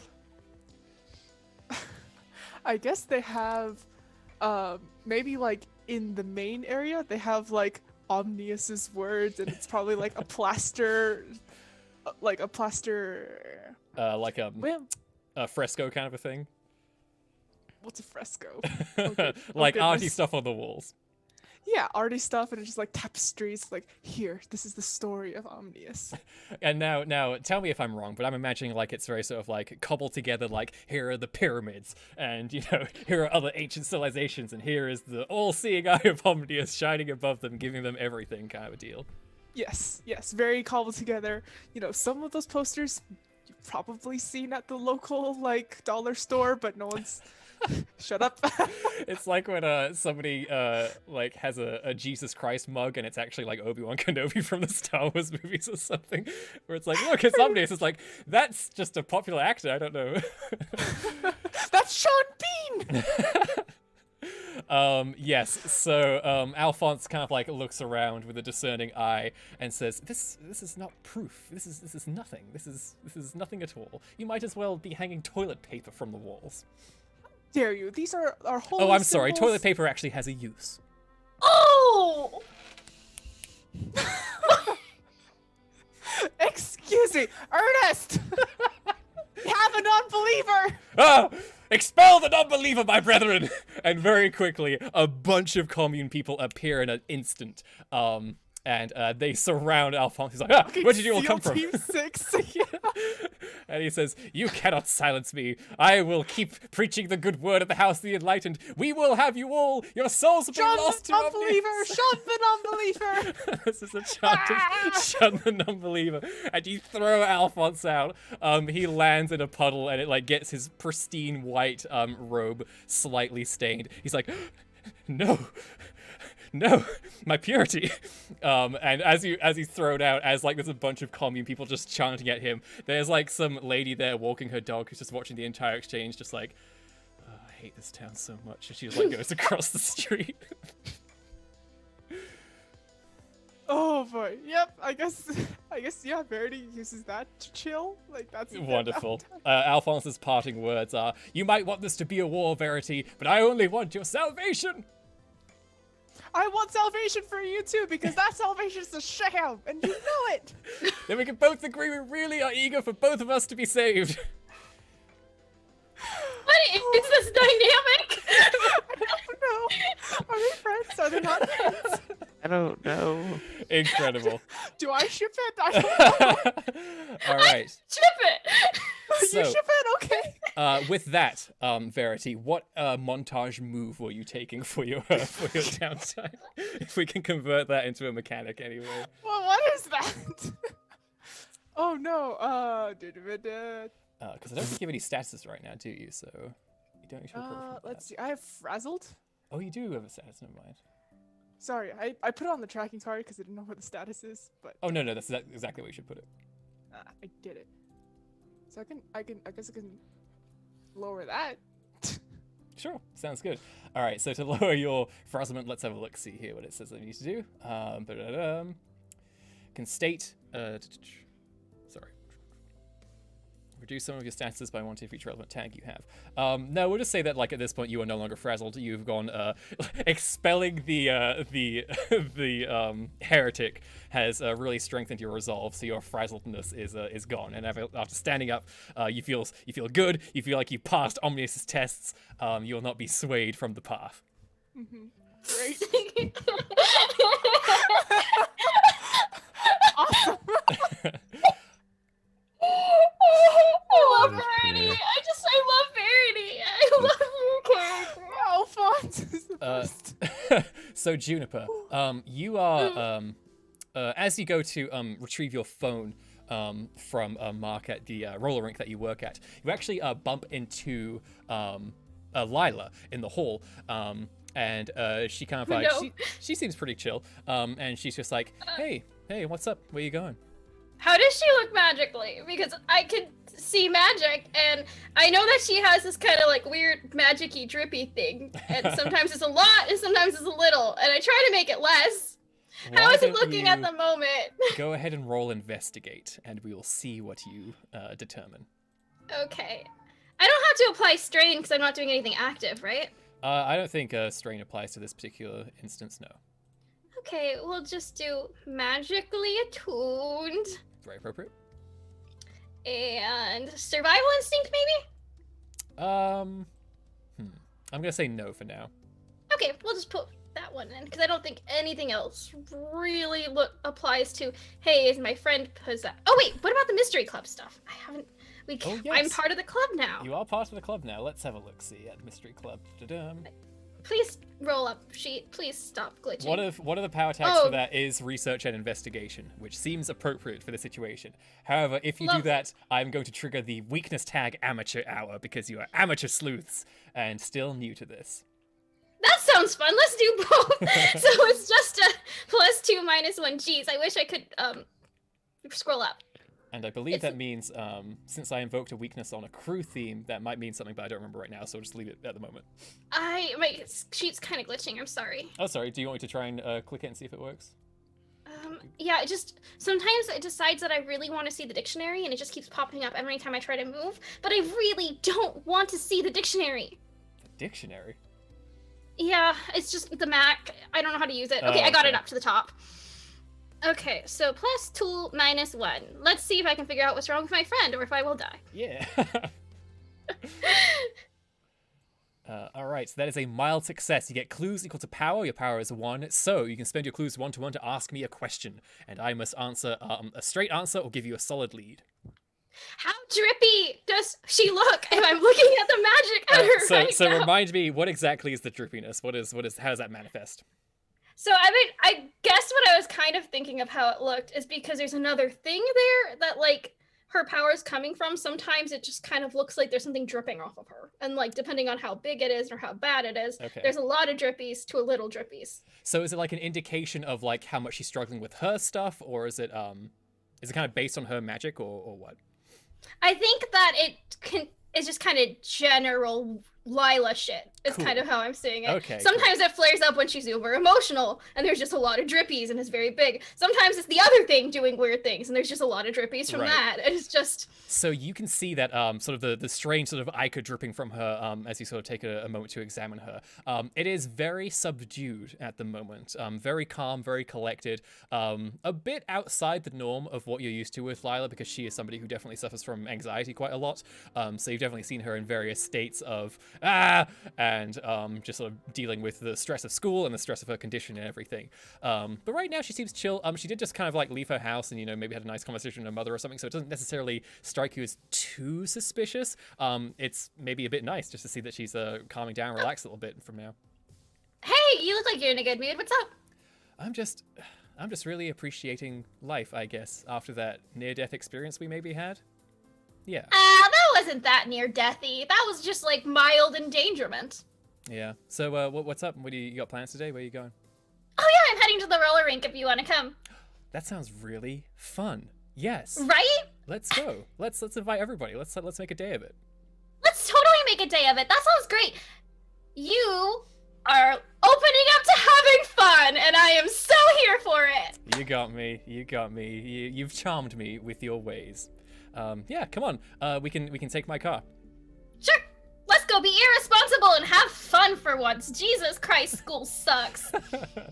Now, Juniper, since you did get a mild success in that last roll, I will give you this one tidbit of it being ever so slightly unusual that she referred to it as her car and not the more fond Jerry that she is christened it. But, you know, you sort of kind of like push it to one side, not a huge deal, but it just like, Right. there's a slight thing in the back of your mind like, huh, weird. Oh well, moving on. Cool. So you clamber inside Jerry. Lila gets behind the wheel. She kind of like takes a moment to sort of just like focus up. And Verity and Desmond, you both get a ping on your text chain. What is the name of your text chain, by the way? Do we have like one name for everything? Maybe it's just how you've personalized it on your phone. If it was personalized on the phone, it would be like Desmond and group. Okay. Desmond in all caps plus others. Yeah. Excellent. What about you, Desmond? How does what does it appear on yours? I think he just has it listed as like school group chat. Cool. Very good. Well, you get a message that is from Lila, who basically says, Juniper and I heading to roller rink to hang out. You should come. And then like some emojis of like roller skates and happy faces. Is this the same night? No, As- like some time has okay. passed at this point. Cool. On my way. And what about you, Verity? Uh, Well, actually, yeah. Verity, you're probably there like contemplating like, I don't know. And then you see Desmond's response of like, yeah, I'm going. I'm like, yep, coming. So Desmond, as soon as you said yours, just immediately Verity's like, I'm in. Just done. Wonderful. All right. So, Lila comes to pick you all up. You all clamber inside Jerry, the reliable and old station wagon, and you all head off to the Roll-in-One roller rink where Juniper works. And that is where we are going to take our break, everybody. Thanks for joining us, everyone, and watching the madness unfold. Let's see what even more madness can happen now that they are all assembled together in the same place. Fantastic. All right, thanks for joining us. We will be right back. Don't go anywhere. Bye.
And we're back, everybody.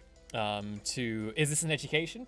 Just before we dive back in again, just a reminder that 100% for the next week on Chromatic Mirror, 100% of proceeds from subs, cheers, bits, merch sales will be donated to the National MS Society to help fund research and resources for folks with MS, an autoimmune disease that affects the nervous system. You can also donate directly to our Tiltify link. That will be in chat as well.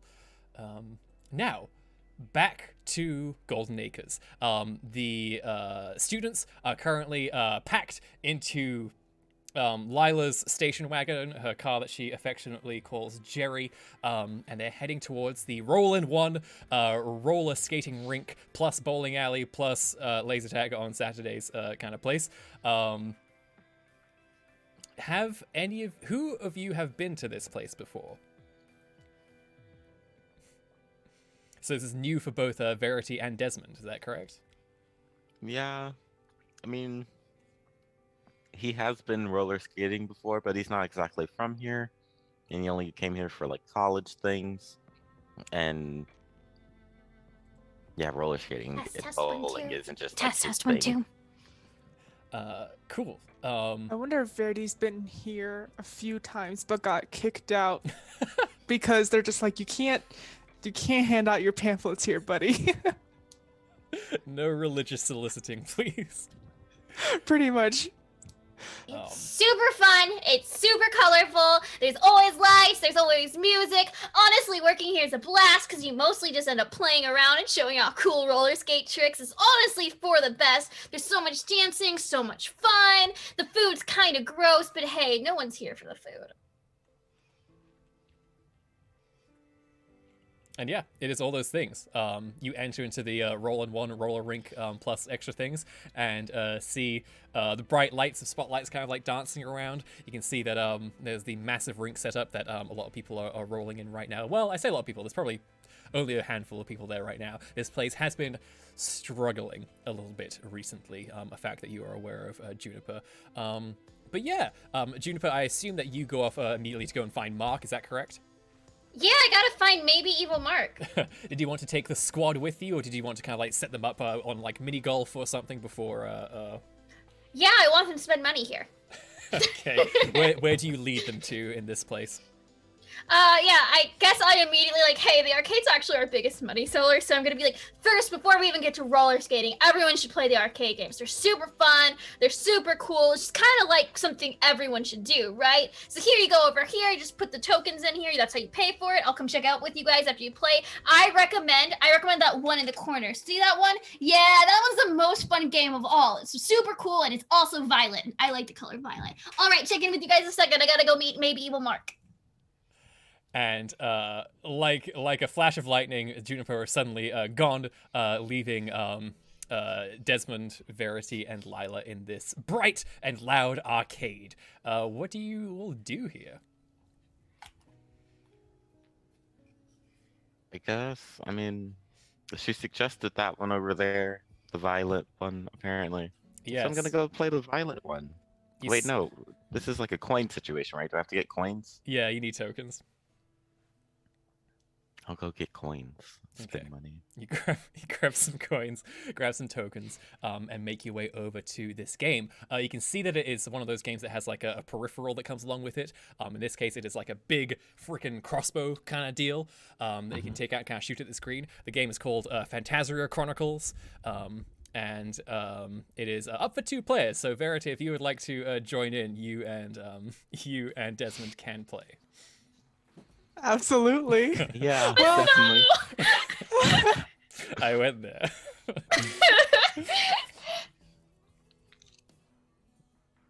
Who's Right, the character? so, What characters are like available to be played? There's what- a this beautiful like a- rainbow of eccentric characters. Truly deep and I- interesting characters. What game is this? Is this a like PvP? Like No, I it's don't- like it's an on-rail shooter kind of thing. Okay. Well, Okay, sounds good. I don't know. I'll just pick one at random, I guess. Okay. So you pick a character, Desmond, you pick one too. I don't think there's any role in the game to kind of determine how you do it at this video game. So is it like a play against each other thing, or is it no, a... you're on the same side. So why don't we just do a go toe to toe, and one of you can take the lead, and one of you can be helping as well. So one of you can roll change the game to try and one of you can add a plus to an ally equal to your help value, which might be 0 at this point. So we'll just call it +1. So who wants to take the lead going toe to toe in this video game? I have nothing for video games, so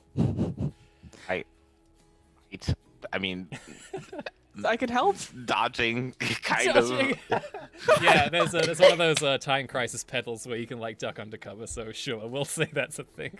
I'll help. I think Desmond, Okay. not Desmond. God, not that. You're Desmond. I'm Verity. I'm So Desmond. Verity is very they're trying to kiss ass a little bit. Be like, oh, maybe Desmond likes video games. We can bond over this and Mhm. da da da da. Cool. All right, so Desmond, you take the lead, blasting away these little groblins creatures, and you see they explode with extreme violence. Go ahead and roll to go toe to toe and add a +1 bonus from Verity helping you, and then any other bonuses you think apply. Cool. I just have dodging. I'm pretty sure, unless like any other martial arts thing can help. Nah. This is No. all about that crossbow game. Pew Hell pew. yeah. As crossbows go. Ooh. Crossbows. Oh, 7. okay, a mild success. success. So choose one of the options. What do you want? You managed to achieve your goal. Take something they hold. I mean, the managing to achieve your goal, like beating the game or doing well in the game in general, would be nice. Great. All right, so you and Verity both work together quite well. Verity, I don't know if you have any experience playing games from your commune, but you very quickly Probably not. pick it up. It's quite intuitive. You just kind of point and shoot. You do get yelled at to reload about 17 times, and Desmond has to gently remind you that you have to sort of aim off the screen to reload your crossbow. But after a while, it sort of picks up. You do decently well. You get a decent high score. What names do you punch in for the high score tables? Is it like one of those 3-letter things, or is it like full names? In this universe, it's 4 letters. Oh! That's right. Cool. Verity Well, might that- lean over and punch an OMNI. Oh, neat. All right, done. What about you, Desmond? He'll put in Mond. MOND. Okay. You see that kind of the scores get lifted up. You see that at the top is butts with a Z. Otherwise, you continue during your time at the arcade. Meanwhile, Juniper, where are you meeting Mark? What kind of place was he meeting you at? Was it kind of the cafe area or what? No, I'm gonna make him get on roller skates. All right, he shows up. He's kind of got like a thin hoodie on. His collar and tie is still on. He clearly, just came from work. And he's got like a box and he kind of like sort of awkwardly waves at you. He's like, Hey, Mark, get on roller skates. Come on, roller skates. We're gonna go. Roller skate, dance. Come on, roller skate. No, Yes, I yes. can't roller skate. Oh, yes, you can. I Come work on, I in saved tech. your life. I saved your life. You can dance with me. Come on. You saved my life and I give you a phone. That was a deal. And now we're gonna roller skate first. Come on, Mark. Come on. Go buy roller skates for the day. You can rent them. They're only $10. Come on, Mark. All Mark. right. Roll to convince Juniper. Let's see if you can get this fuddy-duddy to do something. Let's find And out. spend money, most importantly. I'm gonna use roller rink employee, Yeah. customer service smile, Okay. and dressed for any occasion. All right. Sounds good. Let's do it. Plus. Are you currently in Wait. your like uniform while working here? Do you have a uniform working here? I guess you do. No, Oh. I don't think they would. I think she draws more people in if she can wear her own clothes. So probably she have, like, worked it out. A pin or something that identifies you. Yeah. That's about it. Cool. They might have uniforms for everyone else, but I think she worked it out. Like, hey guys, like I'm bringing in a lot of the customers by being fun. So let me do this You're like this their way. mascot. Pretty much. She doesn't do a lot of the hard work. She just does this, gets people to buy. You just make skating look fun. I just make skating look fun.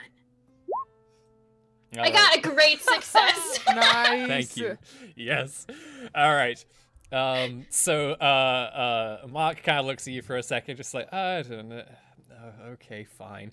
And he sort of like walks over to the counter, gets some skates fitted on, laces them up, and says, "Is there a place I can put this though? I don't want to like break it or anything." Yeah, there's a locker right there, and it's only $2. So. Great. And he like goes over there and just immediately. Oh, okay. Here, I got you. And I'm very used to guiding people on how to do this, so I just kind of like steady them. It's okay. We're good. This is part of the fun. Not a This skater. kind of like, you're gonna be one though. Everyone's not a skater when they first put on roller skates. You have to become a skater with practice, trial, and a little bit of falling. We can get you one of those. Hold on, you stay there, and I go and I get him one of those like little kid things where you have like the thing that you push and it helps you skate better. Oh, I love it. Yeah, like Hold on. this feels wrong. This is for No, people no, at least no. 3 feet shorter than I am. No, you got this. It's okay. You look great. It's fun. It's fun. Just have fun. As long as you're smiling, everyone's gonna smile with you. I don't feel like okay. And he puts the phone in the locker, and then comes out onto the roller skating rink with you with this little sort of trolley thing, keeping it There steady. you go, Mark. You got this. Now just come on. Smile. Have some fun. Get into the music. Dance a little bit. Let go. You're so boring. You're wearing a tie, Mark. You're wearing a tie. Have fun. From work. I've had a very hard day, and I just need to unwind. I just need to Exactly. unwind. No, this isn't unwinding. This No. is whining. I'm being wound. Oh, have fun with it. Come on. Take the tie off, Mark. Take the tie off. I'm not gonna take my time. You should take the tie off, Mark. No, just take it off. Come on. I don't want. Take it off, Mark. Takes it off, sort of balls it up and puts it like in his shirt pocket, and he's like, You look 10 times more fun, all right? This is great. I'm gonna go grab one of those like little balloon balls, and I'm gonna throw one at What? you, and we're gonna just have some fun. Yeah, it's gonna be great. Catch this, Mark! "What?" And I, like, He collapses onto the ground, and as he's there looking up at the sort of strobing lights, he's just like, what, where am I? What happened? Am I back in the bug dimension? You're not back in the bug dimension. I thought you would be able to catch. Even the kids can catch. Well, you should have known better. I can't I'm catch. sorry, Mark. I'm sorry. It's okay. Come on. Take my hand. We'll just do some normal skating. It'll be fun. Come on. Okay, I guess I paid for this. I might You as did well. pay for this. You should have fun. And you kind of like send him to go, and he's like, "Oh!" He starts going a little bit, and it's like very, very stiffly starts like awkwardly skating around the place. And he's like, "Oh, all right, I think I'm getting the hang of this." Yeah, you look great. Oh, hey, you got it. Okay, this is all right. Yeah. And so you do this a lot? Oh, all the time I do a cartwheel. How did you do that? What do you mean? I just did it. It's fun. This is fun. This is where I belong in life. Here at the roller rink, having fun. Not at school with textbooks that don't make sense, and a lot of language that doesn't make sense, and a lot of rules that don't make any sense. This is where people should be. It's fun. It's free. You can dance. There's music. What's better than this? Well, I'm happy to hear you found your purpose at least. That's very exciting. I'm stuck at my job. Nobody appreciates me. Got no real comfort in life, no real friends or family. All I have is me and the cat cafe that I like to frequent every now and then. In her mind, she's like, "Oh yes, this is definitely a villain origin story." Juniper like 100% thinks this guy's evil. Oh my god, Juniper, why? Yeah, that sounds really rough. You know what? It just sounds like you need a place where you can let go and be free. I'm sure you have fun with those cats, but cats can't really talk to you, and people can. And I'm always here to have a conversation, having fun on roller skates if you need someone to chat with. I'm confused. You seem to be very nice to me. I thought you hated me. You left Verity to die. And if we're in a survival situation, we have to make hard choices. And some of the hard choices are choosing who deserves to live and who doesn't. People who throw someone under the bus, you don't extend your own life out for them. But I have nothing against you as a person. If we're not currently dying, you seem kind of fun, and I'm trying to help you let loose a little bit. And honestly, I didn't really want to be the one to teach the others that people don't always make it out alive. Huh. Well, you're a very strange person. I get that a lot. Hey, look, I can do a cartwheel! How do you do that? And like at this point, like a kid who's probably 6 years old just like does an incredible pirouette around Mark and just like lands a beautiful jump and just keeps skating away. And he's like, "Well, I feel ridiculous. I'm going to stop now." Don't let Anne scare you out. Anne has been coming here for years. Anne's really talented, but just because Anne's great at this doesn't mean you can't learn to be great at it too, Mark. One more circle around! One more circle around! At that point, Anne like spins back around, does another lap, and skates backwards, and just yells at Mark, "Hey, what are you doing here, Dad?" And we talked about being mean to people who pay us money! Yeah, and Mark at this point is just trying to get through this. Goes around again, stumbles a little bit, but you know he's doing okay, sort of taking it in his stride. And then after that, he's like, "Okay, now I'm done. That's all I need to do with this." You should go to the arcade next, and I like usher him to No. spend more money. He goes to the locker and says, "Your phone," and he opens it up and he like opens the box and says, "Okay, this is a phone, top of the line model. Wow. We can do selfies. Well, okay, first we have to set it up. You need to like put your fingerprint on it. Oh. There you go. All right, now we just do this. Just kind of like go through. Accept, confirm and accept. Okay, we've gone through all the terms and conditions. So now you just here's your phone. So here you got your various apps here. You got your camera. You got your social media things. Do you have any social media accounts? You can access all of them all here. You got your messages, got emails. You got little games as well. You can play as well. All sorts of stuff. Yeah. It's so shiny! Selfie time! And it says, here's the charging cable, by the way. You're going to need to keep that charged. Oh, okay. Awesome. This is so cool. Thanks, Mark. You're the best. Thank you for saving my life. You're the best for that. And that's all we need to say to each other now. I'm going to leave. Okay, you should try to loosen up and have more fun. You look better without the tie. It totally suits you. Just try and have fun. Come back and spend more money. Bye. And yelling at him the entire way, leading to the exit, Mark finally leaves. And Juniper, you now have a phone. Yay! Da da da da da. You have no idea that you're set up to a truly insidious plan, but that's a future you problem. It's a future me problem. I don't trust Mark at all. I do think he's secretly evil. But moving forward, I have a phone and I got $10 to the roller rink. I need to go talk with Anne. Anne, come back here! Do not pair away from me, missus! We gotta talk about this, and I'm gonna go chase after the child for being rude. And she's like, "Oh no, my mom!" And she starts running. Alright, I'm gonna erase this child. You immediately, when you're going for it, you easily catch up to her and just can show her up quite well. No. Alright, we can cut scene there, but just assume that I'm like... Love it. All right, so Desmond and Verity, you spend some time in the arcade. Any other kind of stuff you do there? Or are you sort of moving around? What are you doing?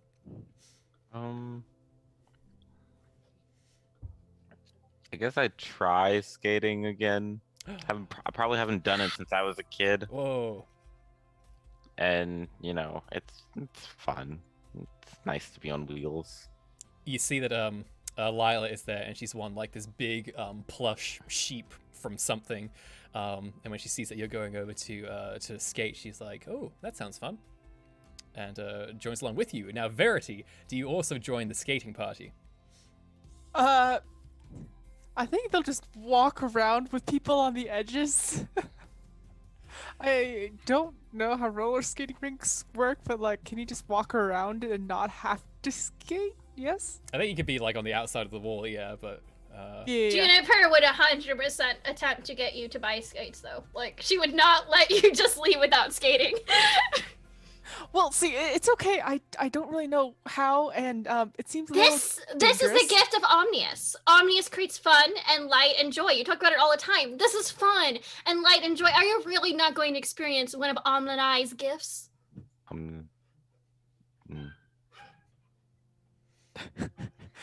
Well, if you are a true believer, sister, then I shall roller skate. Oh yeah, I believe in Oreo. Let's go. It's Omnius. I'm starting to doubt you a little bit, but you know what? I will.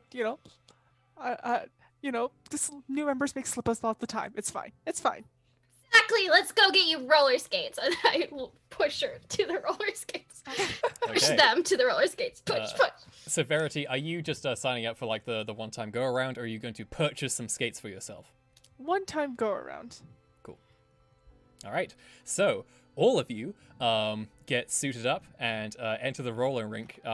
Juniper, how do you think it goes with all your friends here? I guess there's not a whole lot. There aren't many people here at the moment, so there's not big crowds to worry about. So there's plenty of room for you all to sort of experiment and express yourselves. The question really is, how does that go? What does that look like? This is pretty normal. Juniper invites people to the roller rink all the time, so she knows how to make sure that the people who are not having fun she tends to stick with them and tries to ease them into it and get them to like loosen up and have more fun. If she notices other people around, even if they're not her friends, she's like, hey, I'm gonna go talk with them too and help them have fun. Pretty much her job on this place is just the fun mascot. She just goes around getting people to have more fun. Fantastic. Nice. Do the rest of you have fun, would you say? Yes. Yeah. Yeah. Maybe. I feel There's like nothing wrong martial with arts skating. might help with skating. Now, I might be a fool for saying that, but I think there's reason there. I think in general, if you're good at like one physical activity, like if you're really good at one physical activity, most other physical activities sort of like come more easy. Yeah. And this is a balance thing, so balance and martial arts goes well together. So he's good at it. It's just like, I could also be reading right now, though. Yeah. Verity, I think you, since you're so, you have such scrutiny for Desmond, you might be the only person who notices that there's an ever so slight bruise, sort of on his nose-eye area. Okay. Yeah. I think Verity is not great at physical anything. I wrote down has the athleticism of a leaf. So take that as you will. You just get swept away by a wind. There's not even a wind in this place, and you're just like, "Ah." Go get her the thing I got Mark earlier. I'm like, here you go, Verity. the chair. Like, oh, thank you, friend. Yeah. I think while Desmond is like making laps around Verity every once in a while, they come over. Oh, hey, friend. Okay, I noticed you had a bruise there. Okay, and And eventually he'll just like slow down and like, yeah, he could skate backwards. That's not that hard to do. Nice. Thank you for slowing down. Yeah. Is everything okay at home? I guess you have a bit of a punch mark there. Yeah, everything's fine at home. I just ran into like an old bully at work. An old bully. Well, give me their name and I will take care of them. At that Maybe. point, Anne Sometime. whizzes by and goes, "Did you get beat up by an old person?" Heh.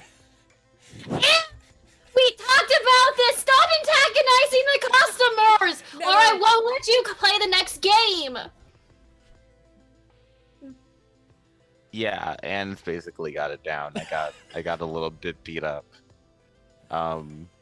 Also, if this is like some like non-cult attack thing, no, I'm not gonna give you their name because that seems a little bit like overboard. No, not at all. I just want to know who they are and maybe I can be on lookout for them. Keep them away from you.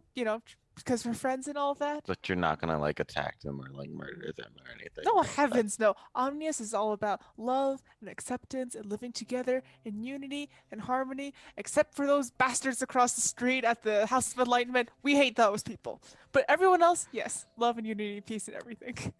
Okay, cool. It's just so funny to me. Well, his name's Tyson. He looks like a normal person. If I see him here, I guess I'll point him out, but I doubt that it comes up that often.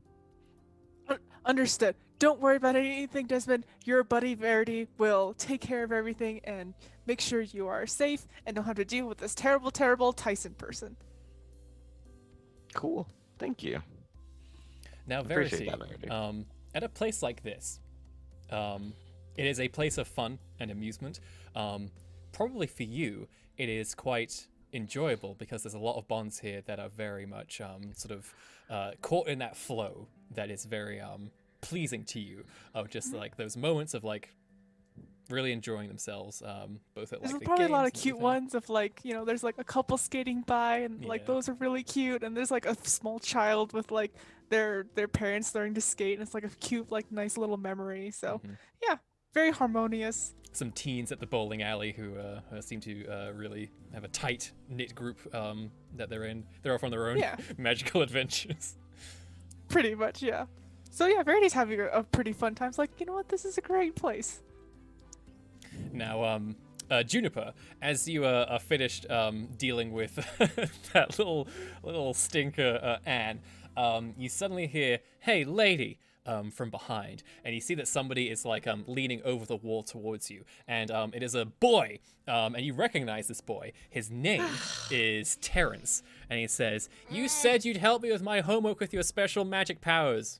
No, I said I'd help you one time, and now you keep bothering me every day. Go home. Help me! Use your magic stuff. No, I don't have magic. It's just Yes, the power you of do. belief. You used It's just your the magic, power of belief. and No, I it made didn't. my thing better. I like dragged this kid like into the back room.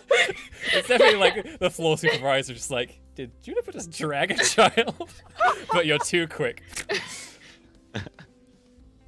It's like, Hey, look, I told you already. It wasn't magic. I just helped out once. I'm not gonna it keep. was. It I wasn't. can't do magic as well as when you did your magic thing. It wasn't a magic thing. It was the power of self-belief. As long as you believe in yourself, you can do magic great. So you just have to believe in yourself more. No, Ooh. I tried that and it didn't work. Oh, you're such a brat! You're a brat. Just help me. What's your problem? I don't exist to make your magic cooler, kid.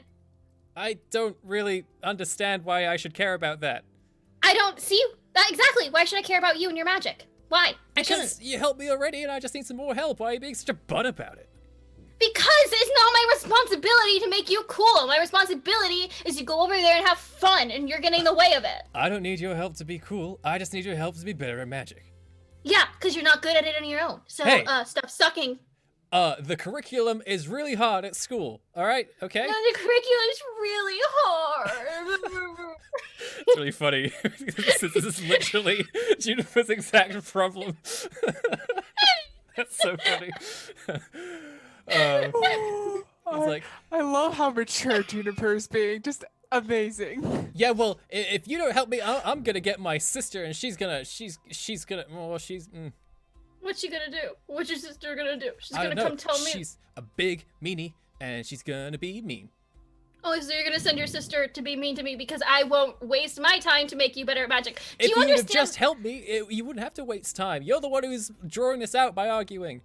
Because I'm not a tool for you, okay? It's not my responsibility to make you better at magic. Look, do you know how hard I'm having telling no one about this and not having to hide everything because little brats like you keep wanting favors?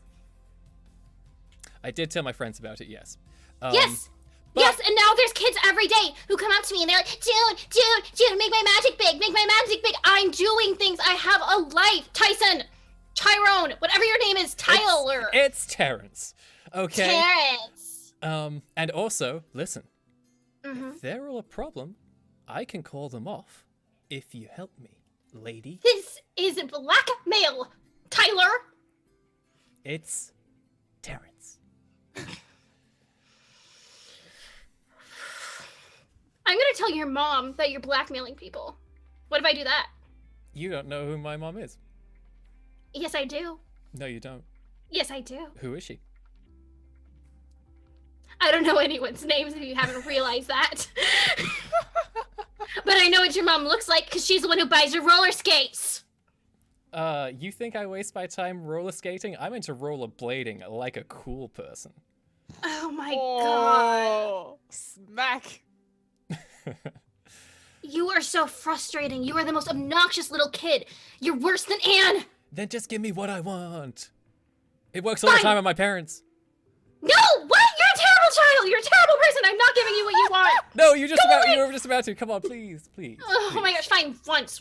Over here in the back where no one can see, and then you go home. All right, great. Oh, amplify the brat's magic so he goes away. All right. You apply your amplification magic to him, increasing his magical potency. And he goes, yes, just like that. Oh, I am gonna do so much stuff with this power. Thanks, lady. It stops as soon as I stop talking. It only lasts a little while because I have to continuously talk to it. Right now, you probably have like 15 minutes worth. Go have fun. Don't come back ever again. Wait. 15 minutes? No, that's not good enough. We have a test coming up. I need it for the test. I need it for the test, lady. Oh, wow, am I supposed to sneak into your school? How exactly is this gonna work? No, just do it at a distance. How far away can you do it anyway? I have to actually talk to it, so it can't be that far. Then just meet me at a gate. I'll just say I'm sick or something. You zazz me up, and then I pass the test, and we're all good. That's me going out of my day to do something for you and not getting anything in return, other than the fact that you're blackmailing me to not make your little friends come do the same. Yeah, it sounds pretty good to me. It sounds horrible to me. No, that's all you got. You got juice. Leave. Go have fun. Show off to someone. Bye. If I fail that test, my parents are gonna be really mad at me. Oh, boo-hoo, boo-hoo. I'm so sorry that your parents won't love you. Grow up! I'm trying, but I have to get to school to grow up, and I can't pass school unless you help me. Maybe I'll tell more friends about you. Yeah. Maybe I'll tell the whole school that there's some lady who can soup up your magical powers, and that you just go to this lady and she's gonna give you all the wishes that you ever want. Fine.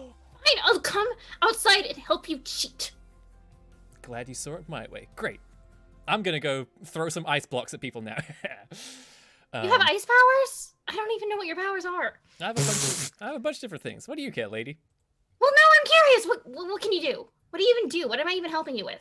I can like make icy things and like make snowy stuff and really can make some nice snow cones as well. But mostly I can make like big ice sculptures, things move around, and like throw ice rays at people and like freeze people. It's great.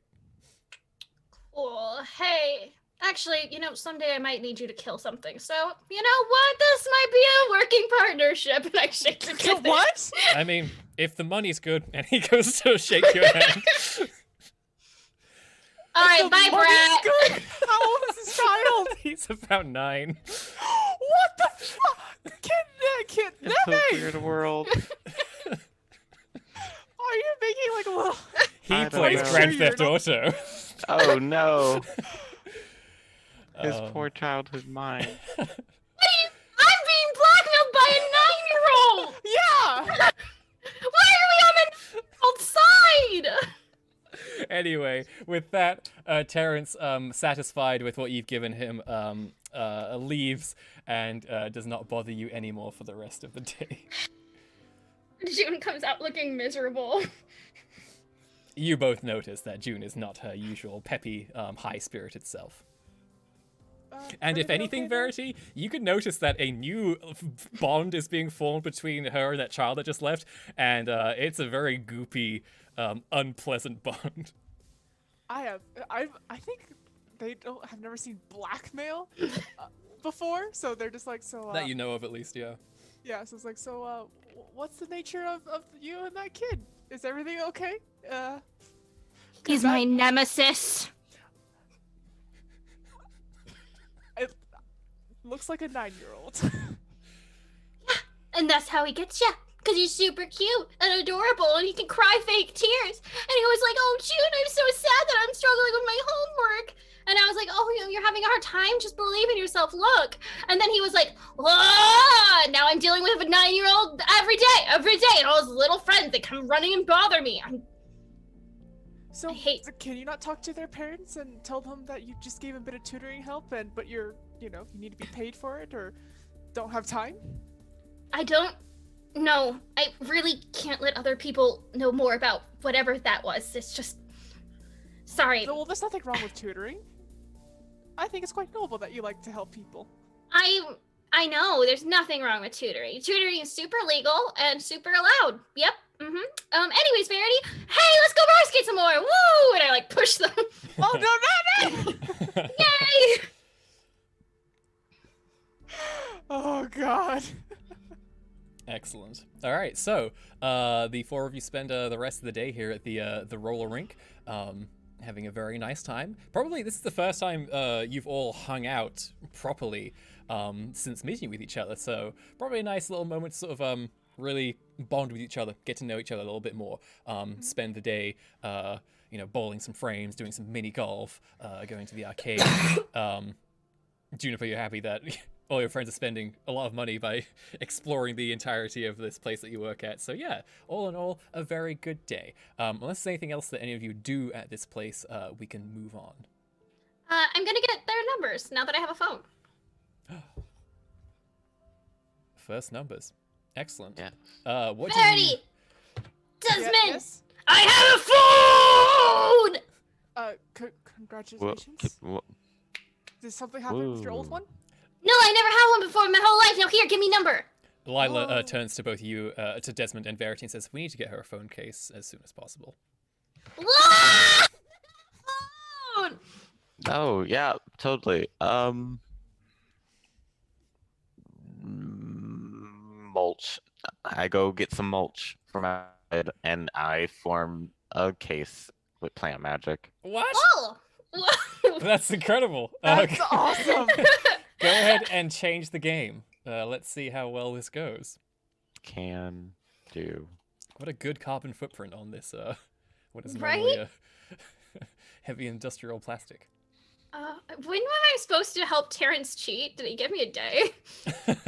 Yeah, when you shook and made you a deal, you either could have given him your number or just like arranged to meet sometime. I'm not giving the 9-year-old blackmailer my number. Oh, that's the quote of the game, everybody. All right, so with that, Desmond, a great success. You get 2 juice, so you can go ahead and just create the story tag phone case, and you can even do something else if you'd like. Can I reduce my beat up status? Is that possible? Yeah, the soothing balm of nature soothes you slightly, so yes, you can reduce it by 1. I love that. Incredible. I hate having to be beat up. Yeah, generally. All right, so Desmond walks back in and he gives you a gift, Juniper. It is a beautifully crafted phone case made entirely out of plant matter. Whoa! Hey, this is super cool! Hey, thanks. That's really nice of you. I appreciate it. Of course. Gotta work on, reduce, reuse, and recycle. I'm sure like you guys probably need to change that mulch out there at some point. Looks kind of old, but phone case. Phone case! Yeah, that part's not my job. My job is this. Hey, you're looking like you're not having fun. Remember to smile!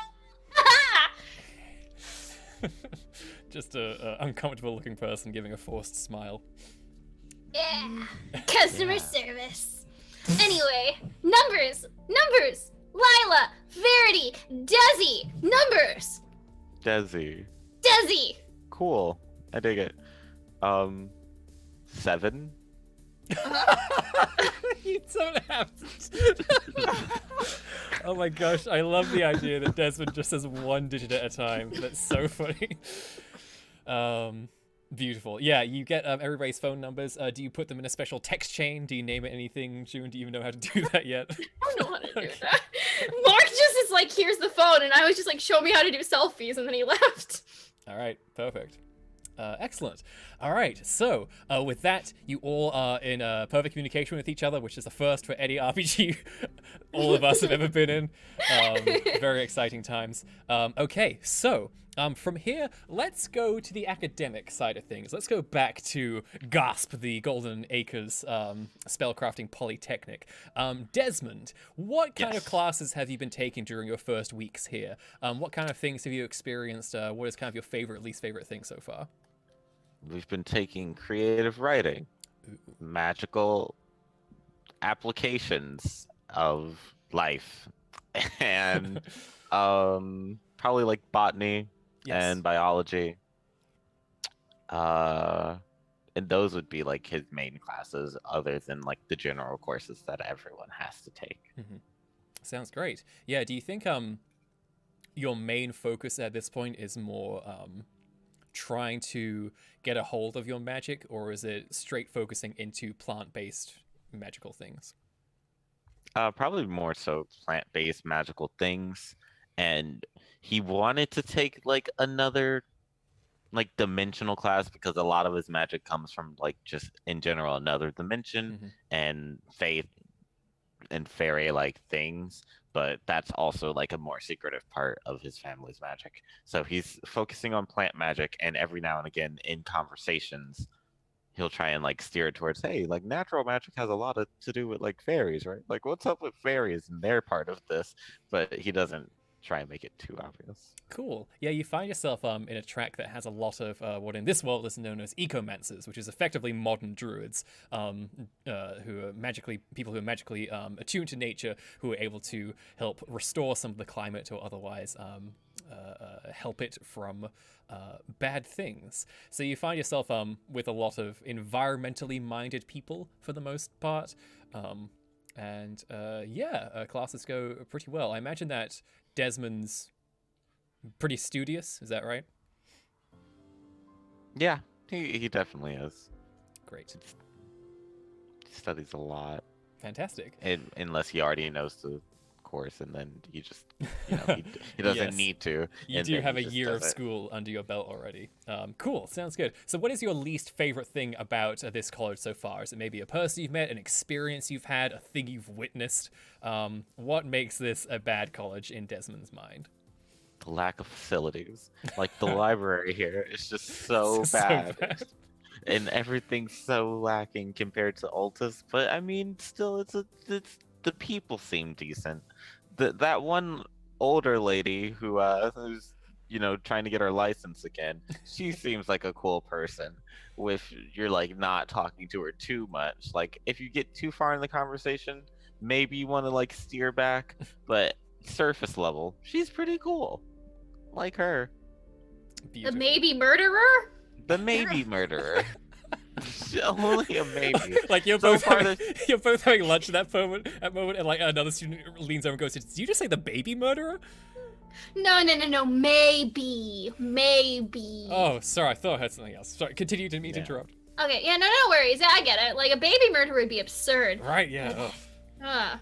What? Yeah, but maybe murderer. Cause do Maybe. they hang around you a lot, Desmond? Do they talk to you a lot?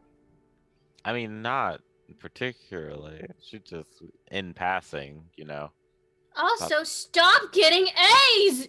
Jesus, Desmond, please get a C! This is the weirdest like conversation. Who just tells people to get C? No, you get C's. I do! Now, you get C's! No, we're Desmond, do you want to be murdered? this. Can you show me like some like historical studies? Yes. Where it's like okay. Give Yeah, those we got to me. records. I can yeah. show you my friend who did in fact die for being too smart. Okay, I'd love to meet them then. And, Awesome! We can go after class. You can come meet my roommate and you can see what'll happen if you keep getting A's! okay, agreed. Cool. Also, that's a cool hat you have on. Thank you. Yeah. I do enjoy this hat. It's a nice hat. So Desmond, you actually, during your creative writing class, you make somewhat friends with one of the fellow students there who sits next to you. Her name is Stephanie. She's kind of got these sort of goblinoid features to her, and she takes a sort of great interest in sort of like people in general. You can see she like very eagerly asks a bunch of questions of everybody there, and when she gets to you, she's just like, "So, what's your story? Who are you? What's your thing?" I'm Desmond, and I do plant magic. Okay, yes. How do you feel about that? How did that happen? Runs in my family. What's in your family? Oh, great. How do your family feel about you using this magic? It's pretty expected. Pretty expected. I No, suppose. yeah, that makes sense. That was a because silly it question on my runs. part. Yeah. Yeah. I guess what's the big tension? What's the big deal? What's the big obstacle in your life? Right now, it's this creative writing assignment that we're supposed to be doing, Stephanie. No. I'm just trying to help get ideas flowing. I just love learning No, about I people and their understand. things Okay, and their that's fair. motivations and everything. I've published books. Do you want like some pointers? Sure, totally. Yeah. Yes. So this is like your Process. method. Yes. This is your But bear in mind, it's going to be different for different writers as well. Your method might be very different from mine. Personally, I really like to get into sort of the characters and really figure out the motivations behind everything, really figure out all the sort of different intersections of lines between all the different people. So many people have different fascinating stories, and you just have to listen. I could see that. I kind of start from like outward, I guess. I start with the world and work my way down, and the world and its different variables can create a personality in a person, and then from that one person, then I build around that person because they're the way they are because of other people, and other people might be the way they are because of them. So it all kind of ties in a bit, but I start on a bigger scale, I guess. Yeah, it's like your world building is like a big pond, and you throw in a giant stone and smaller stones, and they all just ripple out and interact with each other until it's just a beautiful tapestry of a story. That sounds great. Yeah, I like your way too. It's pretty nice. That's very nice of you to say. Hey, here's a question, and I promise this will be the last one. You can get back to work. But Of course. is there like a person in your life or from anywhere who is just the strangest, most unusual person you've ever met? Like with a really good story? I have like 2 of those right now. Really? Tell me. I need to know. Okay, so one, pretty sure they are in a cult, and it's I've heard about the cult person. Like they keep handing out pamphlets during the middle of the day and like keep trying to convert people and stuff. Something about lemonade. Yeah, that's Verity. They're super nice, like extremely nice person. Oh, that's good. It's just like Omnius is like a large thing for Ooh, them. Omnius. That's a fun name. Yeah, Kind of yeah. sinister. I like it. Wait, is it No, an evil? it's not ominous. They seem really cool. They're like about light and friendship and creating cool bonds between people, I guess. All good But- things. All kind of boring as well, though. Kind of, Yeah. No, I mean No? those are cool. No, I yes, think they're but we're talking about interesting. stories here. Like, if it's all light and friendship all the time, then nothing interesting happens. I mean, you can think of it more so like the fight for light and friendship. So Whoa, I love that. Now that is good. you can't really like have a light and friendship without the opposing like enemies and darkness. Dichotomy, absolutely. So who's this other friend? Yeah. That'd be Juniper.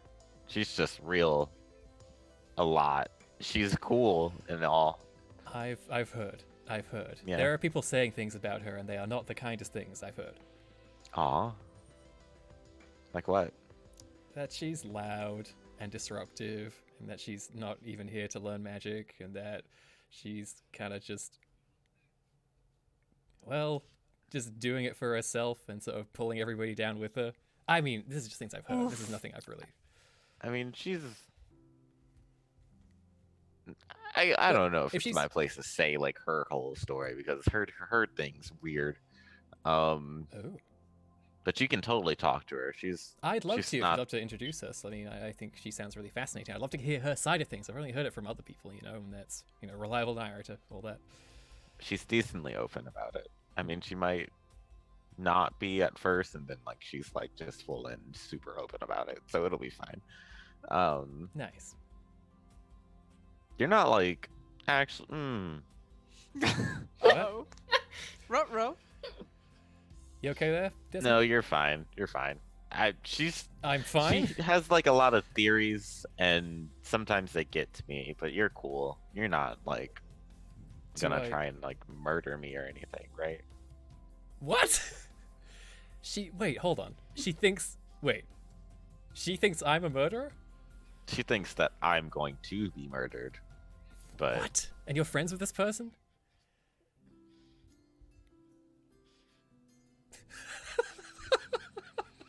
yeah,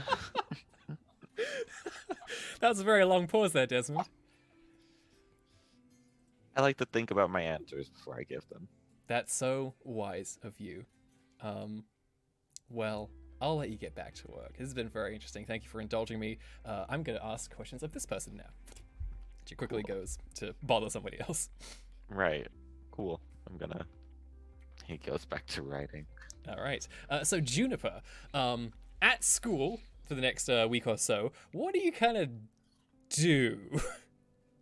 I'm gonna try to see if I can't get like a list of facility and who's been here for 25 years. Yeah, absolutely. You kind of like can go to the sort of registrar office. Where She you... does not like me. Can I see if I can't get the nice mystery club lady to help me? Oh, Sabrina. Yeah, absolutely. You can go to Sabrina during Mystery Club if you'd like to see if there's records of that kind of thing. And Sabrina. I imagine like it's just at lunch and she's Yes. just eating and she's like, oh hey, what's up? I need to get the records of all of the teachers to find out who's been here 25 years so I can figure out who the murderer is so I can never yes. come to this evil place. But the lady at the office does not like me very much at all. Wait, why? What'd you do? It doesn't matter. What matters is she doesn't like me and she won't give me it if I ask. I'm pretty dang sure. Maybe I should bribe her. You see that she's entered a sort of detective mode and she says, it doesn't matter. Interesting. Well, I am Sabrina, the please president stop. of the mystery club, so it sounds like we have a bit of a mystery on our hands here. Oh my gosh, no, that's just being nosy about my personal life. I just People- want to know why somebody's angry at you so I can help you. Everybody hates me at the school because I keep telling them asking them if they kill people. No one likes that question. Yeah, June, yeah, of course not. It's a weird thing to be asked when you're just trying to study, you know? Yeah, I know, but I don't want to be here any longer than I have to. So if someone could just say yes, then I could arrest them and go home. Yeah, here's the thing. Not a single human being, well, not a single mortal being will ever say yes to that question. So, you really got to take it out of your repertoire at this point. But I feel like if they hesitate or pause, then that's a good indication. Actually, you know who was kind of almost saying yes in a weird way was that really old lady. When I asked her if she killed people before, she was like, why are you a cop? She never said no. Oh, Millicent? Yeah, she Yeah. is a shady lady. I think she's killed people before. I don't know if she's killed honestly- my people. Honestly, Juniper, but- I wouldn't be surprised. She Pretty- has some hidden mysteries about her, and I would love to crack into that and find out what, but I'm also a little bit scared. I would love to do that too. I'll Do you know what probably I saw bother her doing sometime? Oh. She ran off to the bathroom one day, and I could swear that she was holding a piece of her face. And it was just a little strange, you know? The aging process is hard on all of us, but a little weird, right? See, maybe she's the one who commits the murders. Like every 5 years to keep herself alive, she kills someone because she said she has like energy powers or something. Okay, interesting. An interesting theory. I like this. Okay.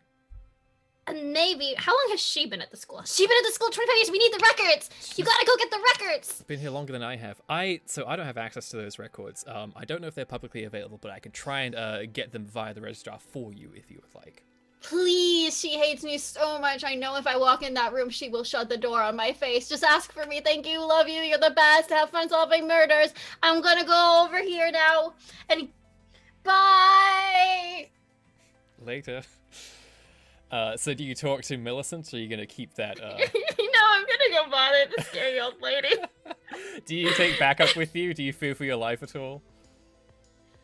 No, my response is when I think someone is evil is to offer them roller skates. Like that's what I did to Mark. So.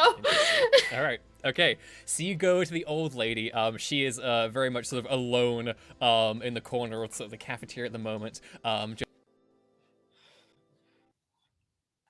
She's got this big blanket over her lap as well, and she seems to be perfectly content with how things are. Mill! Hi! Who are you? I'm Juniper! I wanted to talk with you. You're the one who works for Eagle Eye, the police. What? Stay away No. from me. I don't work for the police. The police are gross and yucky. Yuck, gross, That's bleh. what they say. I'm in the mystery club. I solve mysteries for fun. Oh, with delightful Sabrina. Mm-hmm. Yes, I'm aware of that. Yes. Sorry, who are you? I'm Juniper, friends of Sabrina, in the mystery club. I see. Why are you bothering me? I think you're a mystery. Can I solve you? Certainly not. I don't know what kind of lingo you children are using these days, but I will not be part of any of your YOLOs or yeetisms or No, anything of I such just a want to have a conversation to figure out like what your deal is, like in life. Like, what's your story? My deal is I am an old, tired woman who should not be trifled with. I see that. The trifled with is an interesting point. So you like to think of yourself as someone very strong and powerful. I get by. Interesting. Like on a scale of 1 to 10, how capable are you, would you say? You don't want to find out, dearie. Wow, you're so cool! That's awesome. That's super awesome. How long have you been at this school? A long time. A very long time. Longer than 25 years? Oh heavens, no. 25 years ago, I was in the prime of my life. Really? I look at her who looks like she's 100. Yes, what do you mean? What do you mean by that? It's very rude. So you learned at this school 25 years ago.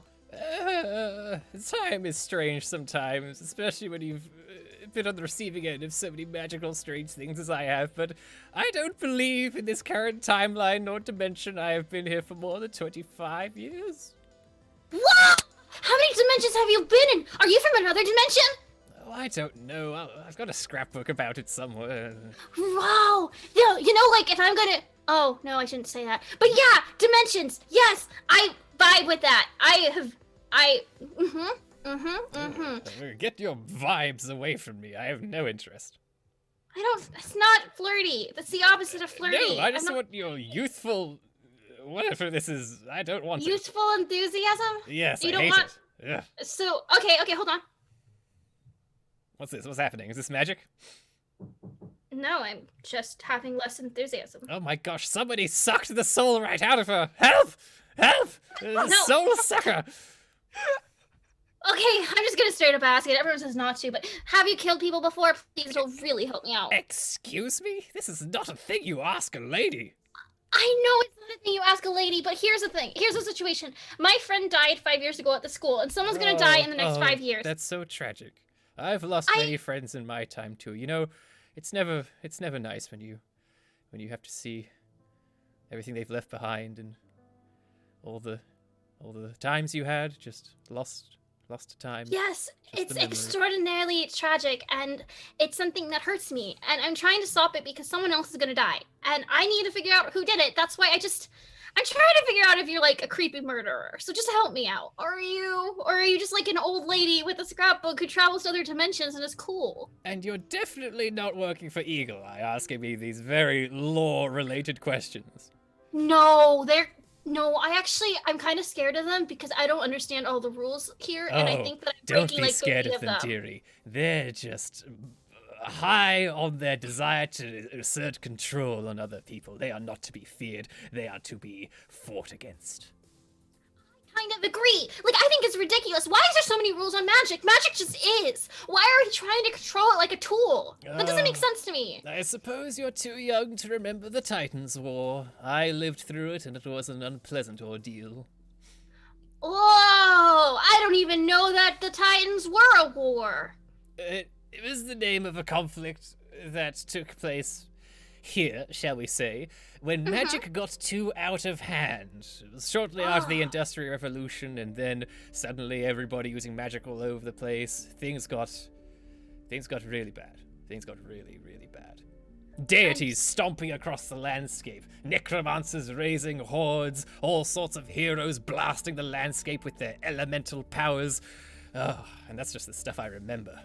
It was a brutal time, a terrible time. That sounds really difficult. I'm glad you were able to survive through it. Oh yes, lucky me. I get to be here and answer these questions that they should be teaching you in your history classes. So quickly do we forget about the conflicts of our youth. In history class, but it's confusing because I don't understand enough of history to understand this history. There. It's okay. My advice really to you hard. is to live through it. It's much easier to remember that way. All right, was that it? Anything else? Did I help? Yeah, actually, you did help. I cleared you of my suspects list. I don't think you've committed this crime. And I also think you're like super cool and chill, Grandma, and I'm cool with the fact that we both hate Eagle Eye. So high five before I leave. What is this? What are you doing to me? It's a friendly gesture of communication and goodwill. It looks like you're about to strike me. How is that friendly? Then you take your hand and you go boop, and that's it. I don't want to touch another human being. Not one like you. You look like you could have been all over the place. Touched who knows how many things. You might be dirty. Okay. Friendly wave? Very well, but mine will be a tad more suspicious. Neat. I'm gonna go back and I'm gonna ask someone how long the Tiger Wars were. You learn that they were about 60 or so years ago. Actually, at this point, might be a bit more than that. Maybe 70, 80 years ago? Yeah. Alright. Neat. I guess that's what I did this week, is I bothered old ladies. Yeah. Beautiful. You are your... actually... Oh, yes. In general, ever since like the first day of school, I usually try to go to Lila and minimize her because she's usually a lot. Sure, yeah. Do you So I would- keep that up?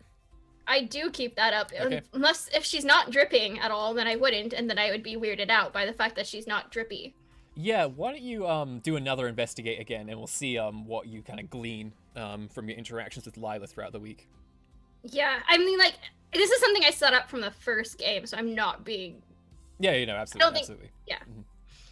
Mm-hmm. So yeah, let's do investigate. Anything you think applies, go ahead and tag that. Okay, we'll just do... Because I'm attempting to minimize, we'll do minimize, magically attuned, and we're investigating. So, research and investigation. Yeah, definitely applies. 3. And investigate. That's the good news. You get to mark attention to one of those themes. Okay, cool, I got 3 attention now on my adaption. Hey, fantastic. Hey. But yeah, you entirely perceive the changes in Lila as nothing but sort of positive growth on her part, of where she had a few rocky days at the beginning there. You had to help her out, but she's really coming to her own. She's probably learning things at the college that are really actually properly helping her out. And you just think like, oh, this is a lovely change. Maybe I don't need to really be minimizing her anymore. Okay, yeah, if that's the case, I'll honestly stop going and visiting so much, because it seems like she's got it down and under control. And she seems just like more eager to just do stuff with you as well. Which is great, because I want to do things all the time. And she never like says no, or like this might be dangerous or anything like that. She's just down for anything. Honestly, I would probably push that to limits to see how far I can go. All right. Well, yeah. Let's see. Let's say that's a multi sort of day process of you sort of like slowly pushing the limits more and more. For now, at the college, you are on your way to one of your classes. Do you like bring any books or anything with you, or do you just kind of like flip from one class to another? I have one book that I carved out and put investigation stuff in. There's like a recorder and like a magnifying glass and like the equivalent of an Amazon bot like mystery solving kit that's fingerprint duster that does not work whatsoever, but she has not realized it yet. Great. It's Magic 101 classes book too, so it's just like secretly has all that stuff in there instead. Perfect. You are confronted in the hallway, maybe when you're going to like get some water from the fountain, but there is this young woman there with sort of asymmetrical haircut, few piercings, heavy hoodie on, and she sort of slams her hand next to you and goes, "All right, Juniper, you and I, we need to have a talk about this." Who are you? Did we talk before? I'm really bad at remembering people. A lot of people want to talk to me. Sometimes at the school, they mostly don't like me. Shut Everyone up! else, people like me. Stop talking. You have a serious talking problem, Juniper, and it needs to stop, because you are ruining my education and the education of so many people here, and I don't even know why. Why are you even doing it? Why are you even here? You clearly don't even want to learn. I have my entire future is stuck on this. Oh my gosh, you can talk. Oh, are you sure you told me not to, so how can I answer the Why question? are you here, Juniper? What are you doing? Why are you making classes so much worse for everybody? What do you want? Solving a murder. Yeah, you're doing a terrible job. I don't know why you think asking the teachers during lessons and interrupting people is helping at all, because it's not. It's not doing anything. It's just serving your own selfish needs while you pull It's all not of us down. selfish. It's not selfish. One of you's gonna die, and if I solve this, you won't die. Do you want to die? Then go to Eagle Eye about it. It's not your job. Oh my god, if Eagle Eye could actually answer their emails like 12 years ago, then maybe this wouldn't be happening. Because you know what? They're already supposed to send an investigator 5 years ago when my friend died. They never did because they never actually do anything and they're the worst. So instead, I'm doing it. Yay, me. I understand you don't like me. I get I'm annoying here. And I don't like being here either. I don't enjoy this. This isn't fun. This isn't something I like. Do you think I'm good at solving a murder? No. Do you think I know how to solve a murder? No. Do you think I solved murders before? No. I'm doing my best, okay? I know your future's important to you, but guess what's gonna happen if I don't solve a murder? Maybe your future will be ripped from you because you'll be dead. Because someone's gonna die. I don't want anybody to die. I don't want anyone to die either. You have to realize that the way you're going about this, one, it's not doing anything to help, and two, it is making life miserable for so many of us. You have to find another way to do this, or get somebody else. Why does it have to be you? You clearly don't want to be here. I'm the only one who can do it. Why? Why does it have to be you? I don't know, man. Because you know how many people are lining up to solve murders? Wow, why don't I just ask online and see if someone else will come to the school and solve a murder for me? Ooh, gosh, Honestly, there's so many yeah, people do it. interested. Just please, however you go about this, go ahead, save somebody's life, do whatever you think you're doing, but for the love of all that is holy in this world, you can't just ruin everything for everybody else to just get your way. You're really mad at me and I don't even I know am. your name. And you know my name. This is awkward. What's your name? Yeah, it's almost like you don't pay attention to things around you or something. My name is Tony. Hi, Tony. It's very nice to meet you. Nice to Why meet don't you stop yelling at me? Why don't you stop yelling in classes? Well, Sorry, I don't mean to be so upset. It's just really aggravating, you know? Do you know? Also- Maybe you don't. no, I don't know. This Okay. is not. I don't understand any of this. None of this makes sense. Why are we sitting around reading books? It doesn't make sense. How does books equal magic? It doesn't make sense. That's not how it works. None of this makes sense here. This whole place is stupid. Okay, fine. Scream into a pillow then. Why do you have to bring that pain of yours to us? Just let It's us not go about our about that. days. I'm just trying to solve a murder. And besides, you're not yelling at Verity. Verity just keeps talking about Oreo all day. Oh, trust me, I'm yelling at Verity. Well, don't yell at Verity. I think they might cry. They don't seem like they'd be able to handle it very well. They do seem like they wouldn't be able to handle it quite as well. But still, that doesn't mean So- they can just keep doing whatever they want. Same with you. So how about this? How about we don't yell at Verity? How about we don't yell at me? How about instead we take a deep breath and we go to the roller rink? What? What? No! Listen, this gets solved in exactly one way. You stop disrupting classes. That's it. There's no more conversation to be had. Yeah, I feel like there's a lot of conversation to be had, and you have a lot of feelings. And right Yeah. now, they're just angrily shoving me near this locker, and that's not fun for either of us. You know where it'd be fun? It's to have cathartic this for me, I gotta conversation? say. Really? Because you kind of look like a violent bully at the moment. I don't really care right now, okay? You I'm know what just could be here to way get more myself- fun? What could be way more fun? Roller rink. We can have this whole awkward conversation where you yell at me on wheels. 10-10, way better. You misunderstand. I am not looking to have you be any greater part of my life right now. The opposite is what I want. I want you to be out of my life and the life of the other students who you keep ruining the education of. It's very easy. It's very simple. I get it. You're trying to solve some kind of murder or something. Great. Good for you. Go and do it in a way that is good and helpful and not in a way that is terrible and does nothing but ruin other people's day. You know? Not really. I feel like you probably need to take some yoga classes, but hey, we all have self-improvement Don't to tell work me on. what I need to do, Juniper. Oh, All- so it's all I okay need for- is for you to for just not you to ruin tell classes. me what to do. So you can tell me what to do, and I don't get to do it back. That's I mean, not fair. kind of in the way where if somebody's punching you in the face, you tell them to stop punching you in the face, kind of deal. But I'm not the one who's physically violating you. You're the one who pushed me here. I mean, in classes, you're being truly, truly awful. Listen, we're going around in circles here. Are you going to stop being so disruptive in classes? Once I get the facility list, then I can choose where to be disruptive. The facility list? What do you... okay, whatever. Yeah, just go get that. Just go get that and do that. Just stop ruining I classes. can't for me. yet because the lady hates me, so I have to wait until my friend does it. What a surprise. Okay. Hey, you know what? Who doesn't hate me? Everyone else except for the school. Only the school hates me. Everywhere else, people like me. Cool. Great. Are we done? Or are you gonna yell at me some more? Because I have my thing that I'm trying to do. I paid here. I can, if I want to spend my time investigating murder, then I can. You paid here. If you want to actually take the class seriously, sure, whatever. This school's awful anyways. Stop taking your anger and rage about how awful the school is out on me. Hey, this is the only option I have, okay? I can't afford going to Altus or anything. My family is screwed because we don't have anything. So this is the only shot I have. So don't tell me that I can just do something else or that I can just leave if I don't like it, okay? Just stop! Just let me get on with my education. That's all I want. That's all I want. And she backs away from you. I'm gonna leave. She's mean. Okay, and you leave. So, off of that high-tension moment, Verity, how is college going for you? What kind of things are you doing? How are things going for you? Let's see. I think they want to stay in school. This is like, you know what? After talking to Ernest, it's like, this is just another trial, okay? I need to assimilate. I need to make friends. So they're staying pretty quiet. And then maybe taking questions off hours, but otherwise just like, you know, it's like, it's not obvious. It's like, well, okay, but okay.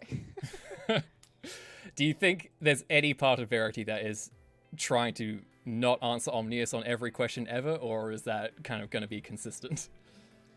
I think they're trying not to answer Omnius. They're still really bookish, and they're pretty good at memorizing.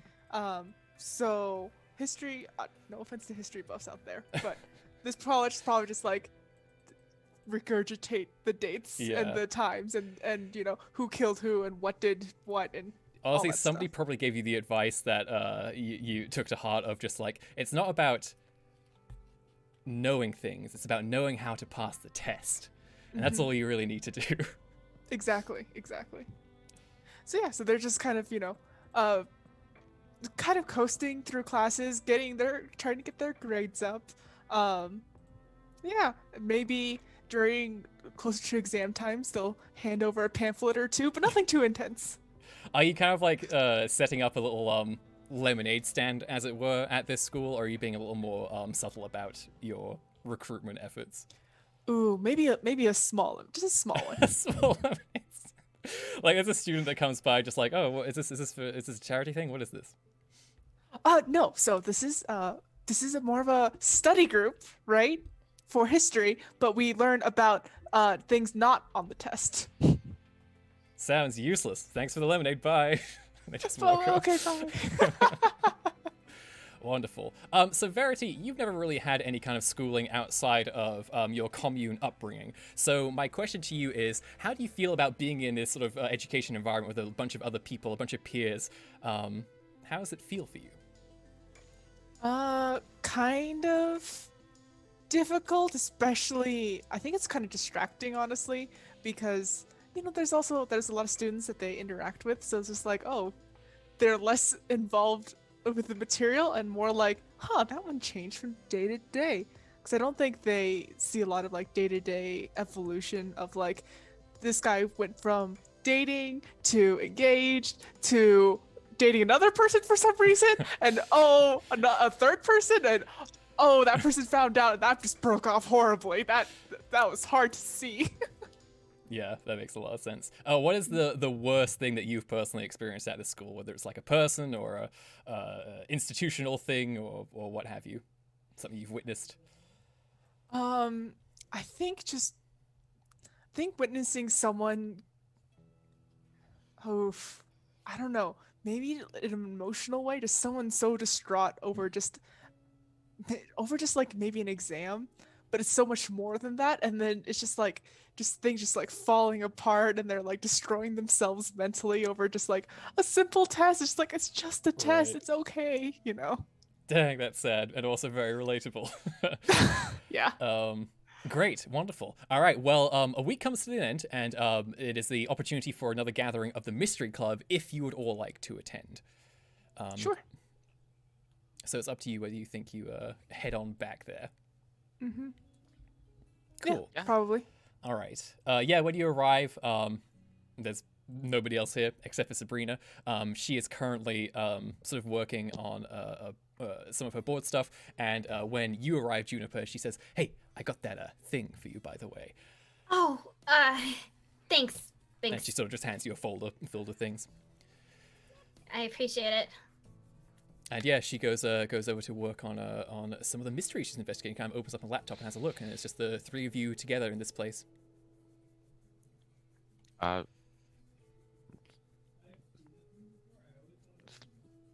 Lila not coming?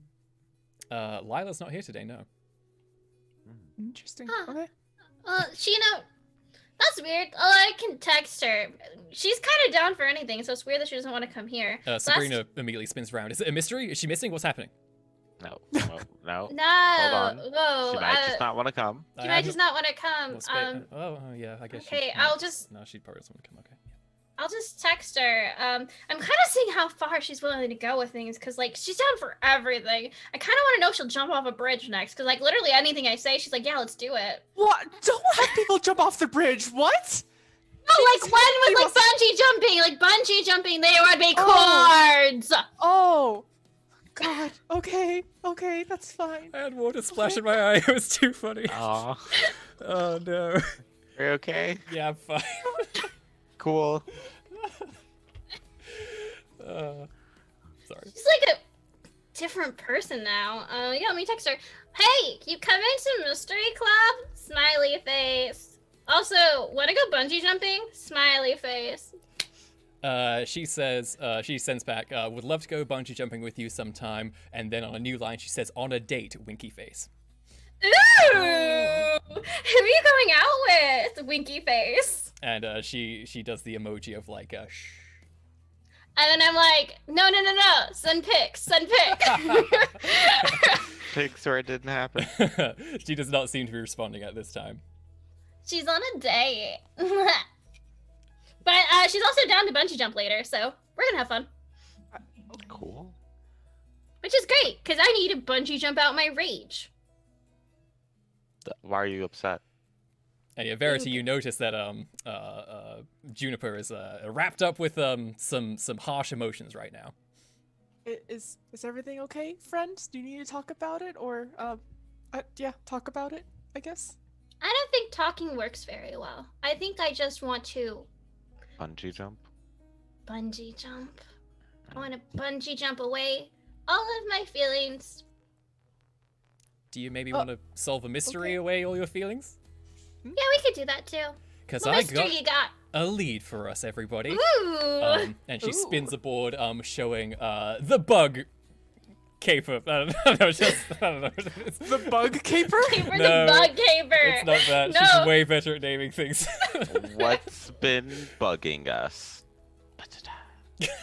I hate that.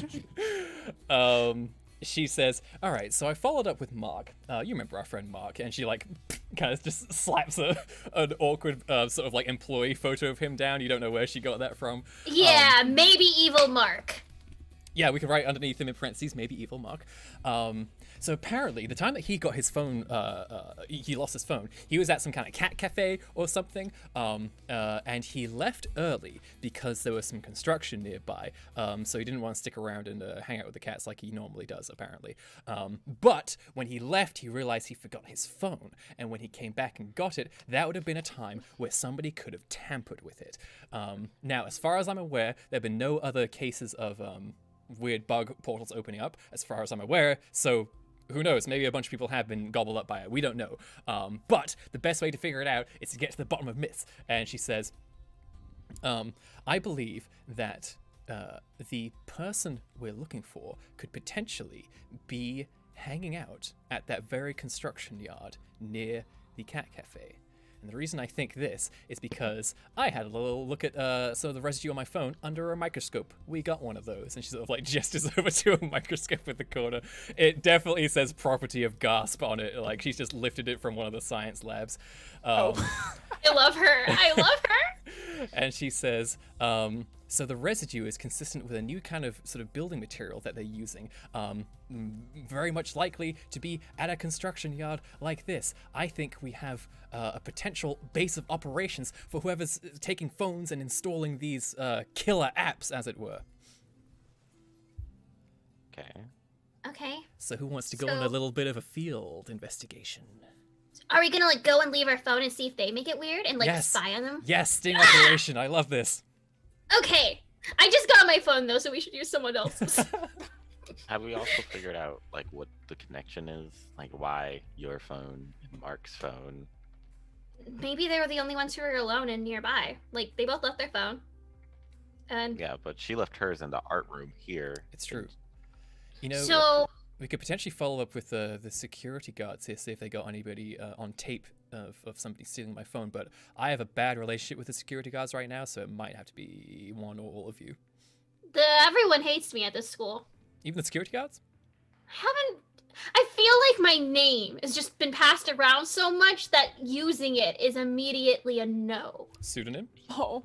I have Yeah. gotten a bit of a feeling that people don't generally like.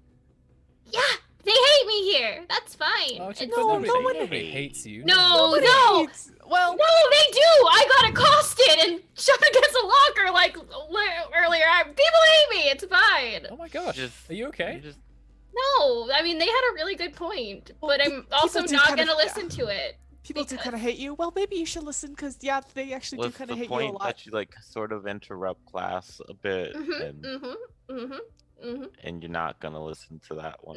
No. I might listen to some of it depending on who's been here 25 years or not. I mean, Look, I get their point, and I think they do have a valid reasoning for what they believe, but I'm also mad and I kind of want to talk more in class now because I'm spiteful. So we'll see how that works out. Maybe don't because mean, they're going the level of hate that I see. It's getting a little close to desperate, murdery kind of. Well, you know, do what you do. eventually. you I would just might like to say, get no, it kicked isn't. out, and then- Okay. Well, they do have strong feelings about you, There's but definitely they're not escalation. good strong feelings. Yeah. They're not good strong feelings. So maybe do calm down in class. Until No, you might just get I kicked don't- out, I'll let though, you cheat off of and me. I'm actually doing can't well on really. exams. Look, I got a was C. trying to cheat off of you and I got an F. I couldn't just keep writing on me, I no. got a C this time. Okay. Okay, all right. I know we haven't known each other long, Obvious. but I do truly appreciate you all being here. I feel like it is a great favor to me that you have blessed my life with your presence and being a mystery club and everything. So maybe it's my motherly instincts taking over here, but maybe a lot of your problems could be solved by kind of just buckling down and just getting on with the work a little bit. Of solving a mystery. Yeah. Yes, we can definitely do that. So, here's the choice. Do we go to the security guards first, or are we going to check out this construction site? What do you think? I think we should probably try to bother the security guards. I'll just use a fake name. Okay. Sounds good. Okay. You three of you go ahead. I will hold down the fort here and listen to any information you relay to me, because again, they don't like me very much. Understandable. It's okay. Everybody hates me, and I shake her hand. Oh, here we go. Okay, all right. Yay! Again, Also, not a good thing. I have a phone now. You should give me your number. Oh yeah, absolutely. And she kind of gives you a number as well. I have 5 numbers. Woo! Is there a certain picture you would like me to use for your for whenever you call or text me? Yeah, hold on. Perfect. Perfect. Couldn't be better. Let's go. All right. You Oh, all, boy. the three of you head off. And again, Mystery Club happens sort of in the evenings, so the school is mostly deserted right now, apart from the other clubs and extracurricular activities happening. You make your way to one of the security guards who works here, and there's a little sort of security guard not really booth. It's not like the front of a movie studio or anything, but like a sort of small repurposed office where security guards work. And you go there, knock on the door, and a rather portly gentleman, a bit balding on the head, comes out and he goes, "Oh, hey, what can I do for you?"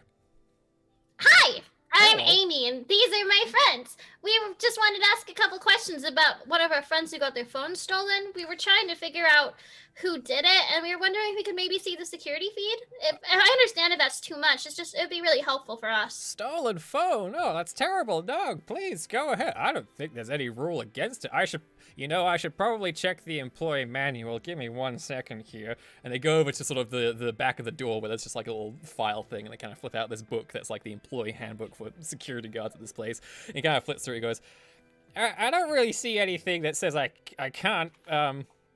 And if it was important, they put it at the front of the book. So yeah, just go nuts. Yeah, go ahead. Come on in. in. Cool. How long have you been working here? Oh, well, oh boy, let's see. It's been about 3 years now. Yeah, 3 years. Mm. Yeah, it's been good. The dean's been very good to me. And I've been providing my best service that I can to you students. You are all the future after all. Oh, well, thank you for doing your best for us. That means a lot. Since we're always treated second from desperately tries to remember the name. I know it, but I don't know if Juniper pays attention enough to remember the name of the other school. Artin.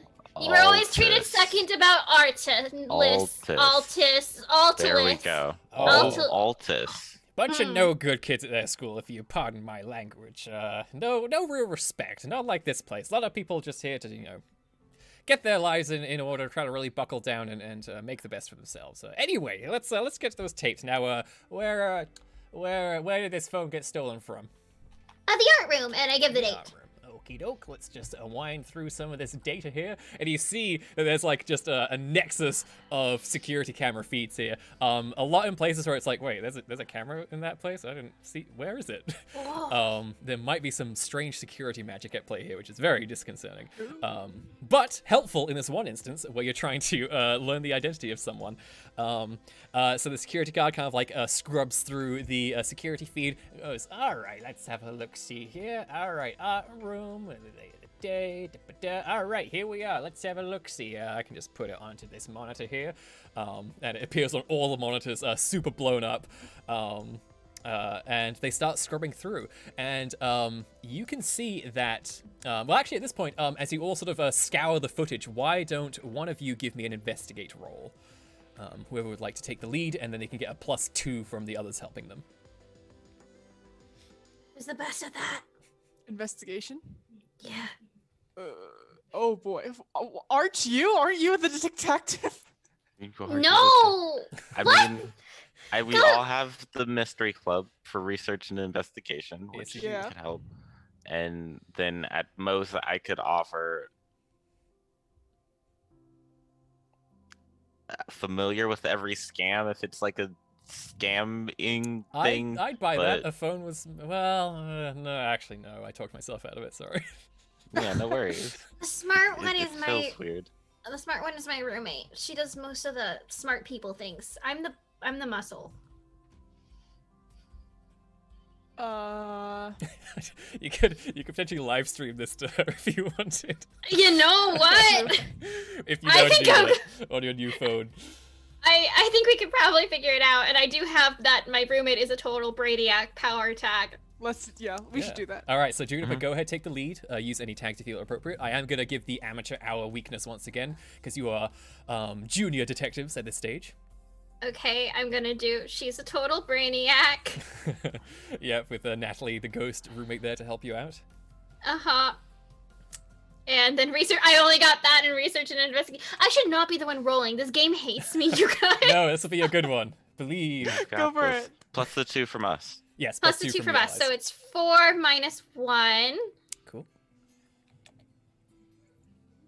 And investigate. Come on. Oh, we got a mild success. Excellent. So you get 3 clues. So that's 3 answers I must give you. So what would you like to ask? And if you'd like to spread it between you two, feel free as well. Okay, I mean, we should probably ask who took the phone, right? I feel like yes. Yeah, right? Who took the phone? Okay. Who took the phone? Go ahead and ask the other questions first as well, so I know I'm not unintentionally giving anything away. Okay, what else do we want to ask? Actually, Did they no, go ahead. stay in the room? Like, where did they take the phone? Yeah, did the phone ever leave the room? That's a good one. And how long did they have the phone for? Like, how long would it take? Okay. Cool. Wait, no, I was suggesting that as a question, Oh, I not see. confirming it. Got it. What do we think about that question? Why don't I leave that I one think- question for a follow-up based on the information I give you? Okay. Okay. okay. So, Be right back. you can see that in the security footage, it is immediately kind of unusual because the screen seems to go a little bit fuzzy around the time when you can see like Sabrina leaves the room and you can see that she's left her phone like a very sort of small pixelated thing on the screen. She just kind of left it on one of the easels there and didn't think to pick it up. And then as everybody's kind of milling out of the room, there's this slight fuzziness for a second. And you see sort of a silhouette of a figure who is definitely clearly kind of moving over to the phone, picking it up, doing something, and very quickly putting it down. It looks like they had it for about a minute or so in total. The sort of staticness goes in and out a little bit, so you can see that during the sort of more parts where there's more clarity, you can see that this person is sort of wearing a hoodie with sort of like this ripped sort of vest over it as well. They've got a lot of graffiti on their vest, and they have their hood up as well, and they seem to have taken some kind of little thing out of their pocket and sort of put it into the phone. And then after a minute or so, they took it from the easel and just put it on the front desk so it was easily findable. So what would you like your last question to be?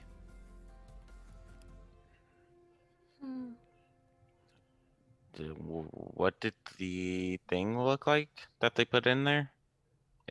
Or is it like, would we be able to say like that's too small to find the answer to? I mean, if you ask me, then it is not. Okay, Because I must answer. That's a good one. because like Right. if it has a symbol or something on it, then we can have another lead. I was also thinking of maybe seeing if their graffiti had any like symbols of like a local band or a local place they might go to at play times. That's also a really good one. So I'll leave it to you, whatever you think's the best choice to. Let's do yours, I think, because there's might be a little bit more obvious, unless it's like, you know, a really broad ban. Like, no, I agree. Graffiti on vests. What did that look like? Okay. Yeah, you take a moment during where there's just like a frame of extra clarity. You ask the security guard, stop right there. Enhance. Zoom and enhance. He's like, oh, well, I can't do this on this station, but we can lean real close. We can lean real close and take a look together. And scrutinizing the sort of pixels on the screen, you can see that the graffiti, for the most part, is like a bit of a mess of symbols. They give you sort of a reminder of some of the ways that some of the people sort of on the edge of town typically dress themselves, some of the punks from that place. Most notably, you notice that there is a street name sprayed onto the back that says 49th Street. Ooh, 49th Street. We should look that up online and see where it is. Yeah, you look it up and you can see that it is like I said, kind of from a place at the very edge of town, slightly divey kind of area. There's sort of a bar there, a bit of housing, some sort of remnants of old industrial places that kind of fell to the wayside after this place got boosted by the tech people who moved in, and that's about it. Ooh, we should go change our clothes to be more punky before we go in. I don't know. Could just like go in. Can we not just go in as we are? Is that No! necessary? I should be dressed for any occasion. Natalie, we're coming over for clothes. We want to look like punks. She just said on it, and she like just pulls up a needle and thread. This is gonna be great. I don't know. Okay. Well, I guess we're doing that now. All right, so are you all gonna go to Natalie and Juniper's place then? Sure. Okay. Then please give Go me there. the appropriate. Well, no. You'll be welcomed in first. So Desmond and Verity, when you're welcomed into Juniper's apartment, I'm not entirely sure what you were expecting, but it is not what you're expecting, because the place is fairly neat, fairly well organized. A lots of clothing around on racks, different fabrics and stuff, kind of like different I don't know what things are called, like little mannequin places to sort of like sew clothes on and stuff. A lot of boxes too, filled with various goods and wares to be shipped out, and it's a very, very nice apartment, good size, 2-bedroom, and there's a ghost standing in the middle of it, and she just kind of goes, "Hi, This is Natalie. She's I'm my Natalie. best friend. Nice to meet you. I'm Natalie." Hi, Natalie. Juniper, can I have a moment with you? Yeah. What is it, Mary? I didn't know your roommate was dead. Yeah, that's why I'm solving murders. Oh, that makes a lot more sense now. Yeah. Oh my god. Well, I thought you were just avenging someone, and now it makes a lot more sense. Well, yeah, she is kind of right. Yeah, remember, Desi, I told you, if you don't stop being good in school like my friend was, you'll die. Yep. Well, So, I mean, death isn't the worst thing in the world, but it is very inconvenient.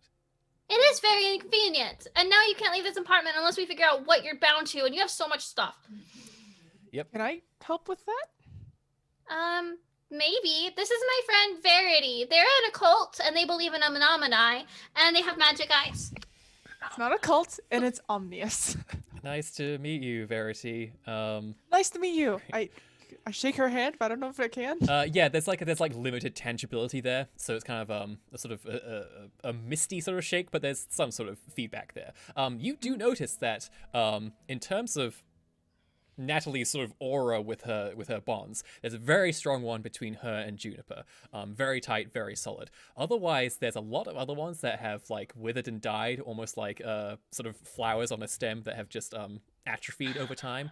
And you also see there's a very thin wisp, an extremely tiny bond, but one that appears to be quite strong, that is connected to something in this apartment, in her room. Oh, And- cool. I'll just follow that really quick. It's like, oh, don't mind me. I'm just going to. Do you mind if I? That's it's my fine. room. I'm That's sorry. okay. Cultist has just gone into my room. Who are you? And she kind of like goes over to Desmond. This is Desi. He's really good at school and martial arts, and is probably likely the one that I think so far. I haven't met everyone at school yet, but he's top on the might die list. Oh. Well, Great. sorry to hear that, Desmond. Remember we talked about this, Juniper. I told him already, though, so it's okay. No, how that works. Okay, so hi, Desmond. Welcome to our humble little apartment. Can I just say, I don't mean to toot my own horn, but I know a little stuff about fashion. You look great. You've really got it going on. Do you have like a stylist or something? No, I kind of just wear what makes me feel good, you know? Yes, I What do brings know. most joy. Yes. You've heard that? Yeah. Do you model at all? I do not. No. Would never you got be it. open to modeling? I've got a lot of clothes here that I would love to be able to show off. I think you would do a great job of doing that. Is it gonna be like the modeling where you see people wearing like 50 pounds of meat? Or is What? it gonna be like modeling where it's like just like, normal? I mean, This- I model for her all the time, and we've never done meat. Is meat an option? Should we be wearing meat? I certainly try to be artistic in my work. We are not going to be doing any broad, declarative modern art projects with my fashion lines. We should say no meat. No meat. Cool. I'd be up for it then, sure. Great. Oh, this is wonderful. Meanwhile, Verity, you stormed into this ghost girl's room, and you have followed the line to basically there are a number of large sort of plastic bins that are filled with various bits of jewelry and bric-a-brac and knickknacks, and you find that the bond leads into one of those bins. You're not entirely sure what particular object it is attached to. It would take a lot of sifting through, but you do notice that the bond itself is struggling a little bit. The closer you get to sort of examine it towards its source, you can see that it is not quite as tight and strong as it appears to be outside. It is actually fraying and fracturing a little bit in here. I'll just. So Verity can like separate them, so they're trying very hard not to touch it and like mess around with it too much lest something terrible happens. Mhm. But in terms of like the physical things, yeah, they're just like, nope, not this. Verity. Right, because you grew up in a commune, right, where everybody's stuff is everybody else's stuff. Yeah, pretty much. Incredible.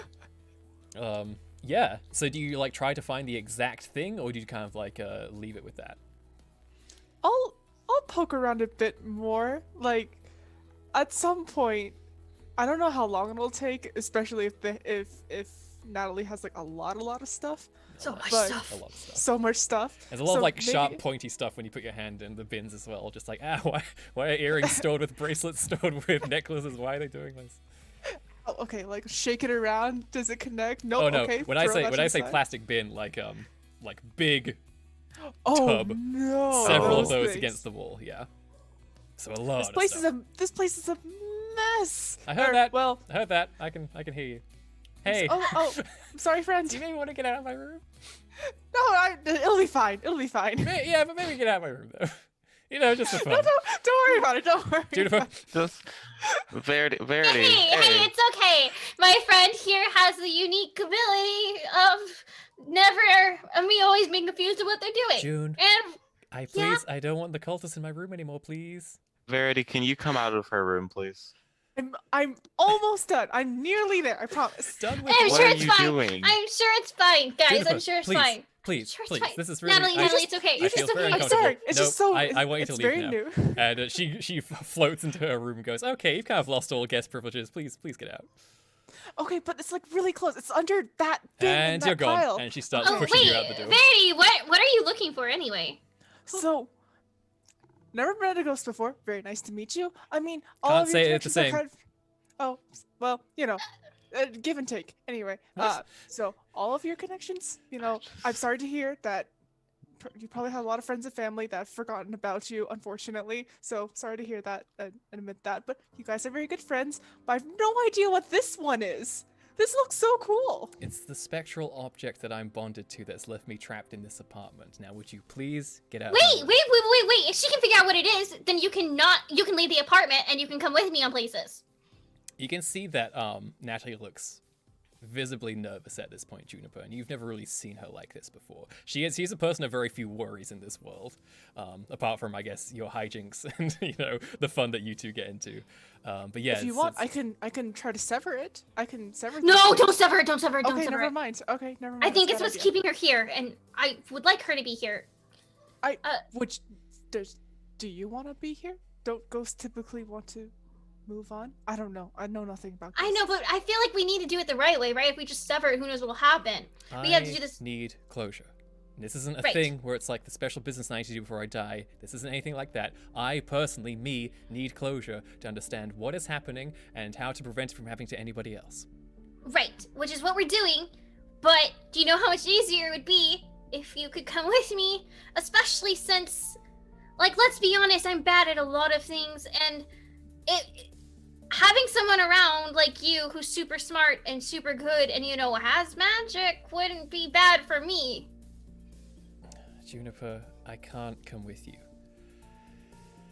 It's not just that it's lost in this apartment, it's that if anybody tries to move it, I will be gone.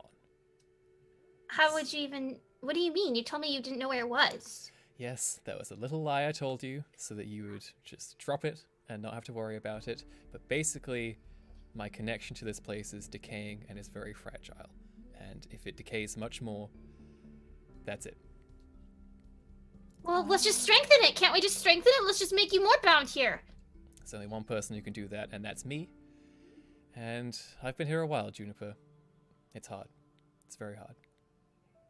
I mean, is there stuff we can do? Like, just things that bring stuff that you like around so that way you want to stay more? Like, You could go outside. It's a lovely day. I can't go Weather's outside. lovely. Can't go outside. I'm stuck in this apartment. Listen, Juniper. Fact is, some things get harder every day. Things I like don't always stay things I like. So, why don't we get out of my room and go back to what we were doing? right. Close. You like clothes. I do like clothes. Oh, I'm just gonna step over this stuff. Sorry about that. I'll. Do you want me to clean it up? Okay, nope, it's fine. And quickly trying to sort of alter tack away from that sort of sad awkwardness that Natalie just introduced. She very quickly, visibly sort of changes personality and appearance and goes, all right, so fashion. You know good stuff fashion. You really got this sort of just stooge vibe going for you, and we need to fix that. Me? Yeah. Yeah, you. Yeah. Just What? everybody in the wrong? room Yeah. just like, yeah. Yeah, you just. I mean, like, I wasn't Aw. gonna say anything, but Desmond always looks really nice. Lila has her own, sort of modern chic thing going on. I am obviously always What's wrong styled. with the commune uniform? This is It's a nice shirt. It looks like you're part of an organization that really just wants to sell us, like you're like a used vacuum salesman kind of vibe going on. It's not, it's not good. It's not I am trying to trendy. sell you something. I'm not trying to sell you something. I'm trying to introduce the glory we of don't that need is the, we don't need the obvious. spiel. We don't need the spiel. Either way, this has got to change. Fortunately, you've come to the right place. You are a wounded patient, and this is a hospital. Let's get to work. I'm not injured. And she turns to you, Juniper, and says, all right, Juniper, I'm going to need your help for this one. And Yes! you all start getting a rad makeover montage. So suddenly, after a little bit, Natalie pulls a curtain to one side, revealing all of you in your new outfits. I'll love you all to go around and explain. Let's start with you, Juniper. What does your new blending in, maybe, outfit look like? Yeah, no, she was hard on the punk aesthetic, leather skirt, leather jackets, all purple though. She keeps her color theme in line always. Hell yeah. Ripped tights that are also kind of purple, and then big chunky boots. I don't know, she found a fake piercing and put it on too. She went in on the whole, hey, I'm blending in as a punk vibe. Oh, that's rad. I think Natalie comes up to you and she goes, makeup, no makeup? Let's see. I kind of went heavy on colors. So do you think makeup would be too much, or should we just go full in and really harsh makeup? If you're going for it, I would recommend something where it's a little bit smeared, a little bit low effort looking, maybe. Kind of giving off that I don't care how I look kind of vibe, but you really do because you look rad as hell. Yeah, no, you got it. That's definitely right. Should I use the ones in the top bin or the lower bin? Definitely lower, definitely lower. Okay. All right, so Desmond, how does your rad makeover look? Since we are doing punk as a general theme, I think he goes for more eco-punk with Ooh. instead of leather and animal byproduct or anything that was has plastic in it, he goes for denim and upcycled materials that are coming from other clothes to make his clothes into a more punkish vibe. That's awesome. Absolutely love it. Very cool. Natalie kind of looks at you and goes, well, I was going to offer some suggestions and I have a couple of notes, but otherwise you've done a very good job. Incredible. All right. Now for the trickiest part. And turns to Verity. So Verity, what is your new out? Have you ever worn another outfit in your entire No, life? that's the issue. They have one kind of uniform, and then they just pass it down and down and down. Yeah. Amazing. So what does your new outfit look like? Oh god, I don't know. And if you say it's not that different, then Natalie can dress you for you. I wonder if they. Oh god, I don't actually know. Maybe have heels, and have a nice heel moment, Hell yeah. and maybe keep the shirt on, but do a nice vest, lose the tie kind of thing. Mhm. Kind of keep to the same vibe, but deeper cut. Cool. Yeah, Natalie comes over and straps so many studded bracelets to your arm and a bunch of just pointless beads and just kind of decorates your arm completely with them. This seems very unnecessary. Is what I'm saying. Is this revenge for messing up your room? I will clean it. I will clean it, my friend. No, that's not the issue. And she kind of tightens one of the studded braces a little bit as well. Okay. Yeah. Okay. Well, I can't feel my hand. Okay, that's fine. That's fine. And she also looks at you and goes, kind of makeup or no makeup? I've never tried, so. Oh my gosh, you have to try it! Here we go. Oh, And she starts applying like very heavy eyeliner to you, sort of like smudges it a little bit. She pulls out like black lipstick and kind of looks at you, Juniper, and goes, "Too far or just far enough?" Honestly, she's wearing a vest. They're wearing a vest, so I think the black lipstick is gonna add a lot. Cause like we're getting kind of this kind of vibe of like alternative school rock kind of thing going on, and I'm here for it. Maybe we should take the tie back on and kind of like leave it half undone. Yeah, school rock kind of thing. And she kind of like helps adjust that, and then she takes just a guitar pick that she apparently has and just like incorporates it into sort of into your hair as well. Nice. Okay, am I passable? Are we done? Yeah. Is this okay? Yeah. I honestly don't really know what you're going for, but I really enjoyed this. I really enjoyed it. Oh, we're sneaking in to solve a mystery, so we have to go look like punks to properly blend in. Very cool. Well, just stay safe. How does Yeah? one act punk? You hate things that people like. You hate the establishment. Hate the man. Rage Screw the man, hell at yeah. authority. Rage at authority. We already don't like the law, people. The law's bad.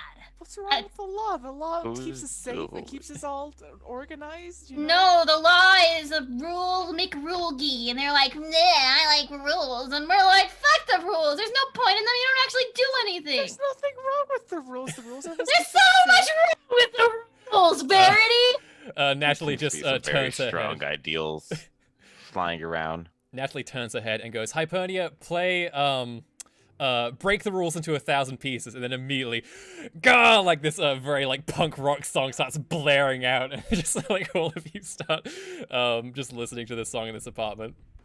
How about classical? Classical's nice. I like No, you have classical. to listen to the music, Nope. listen to the words, feel the Oh, no. anger, feel the frustration, I'm not angry. then feel it. Find your anger. Think about everything that annoys you. Like mean people bothering you at school and little kids who are blackmailing.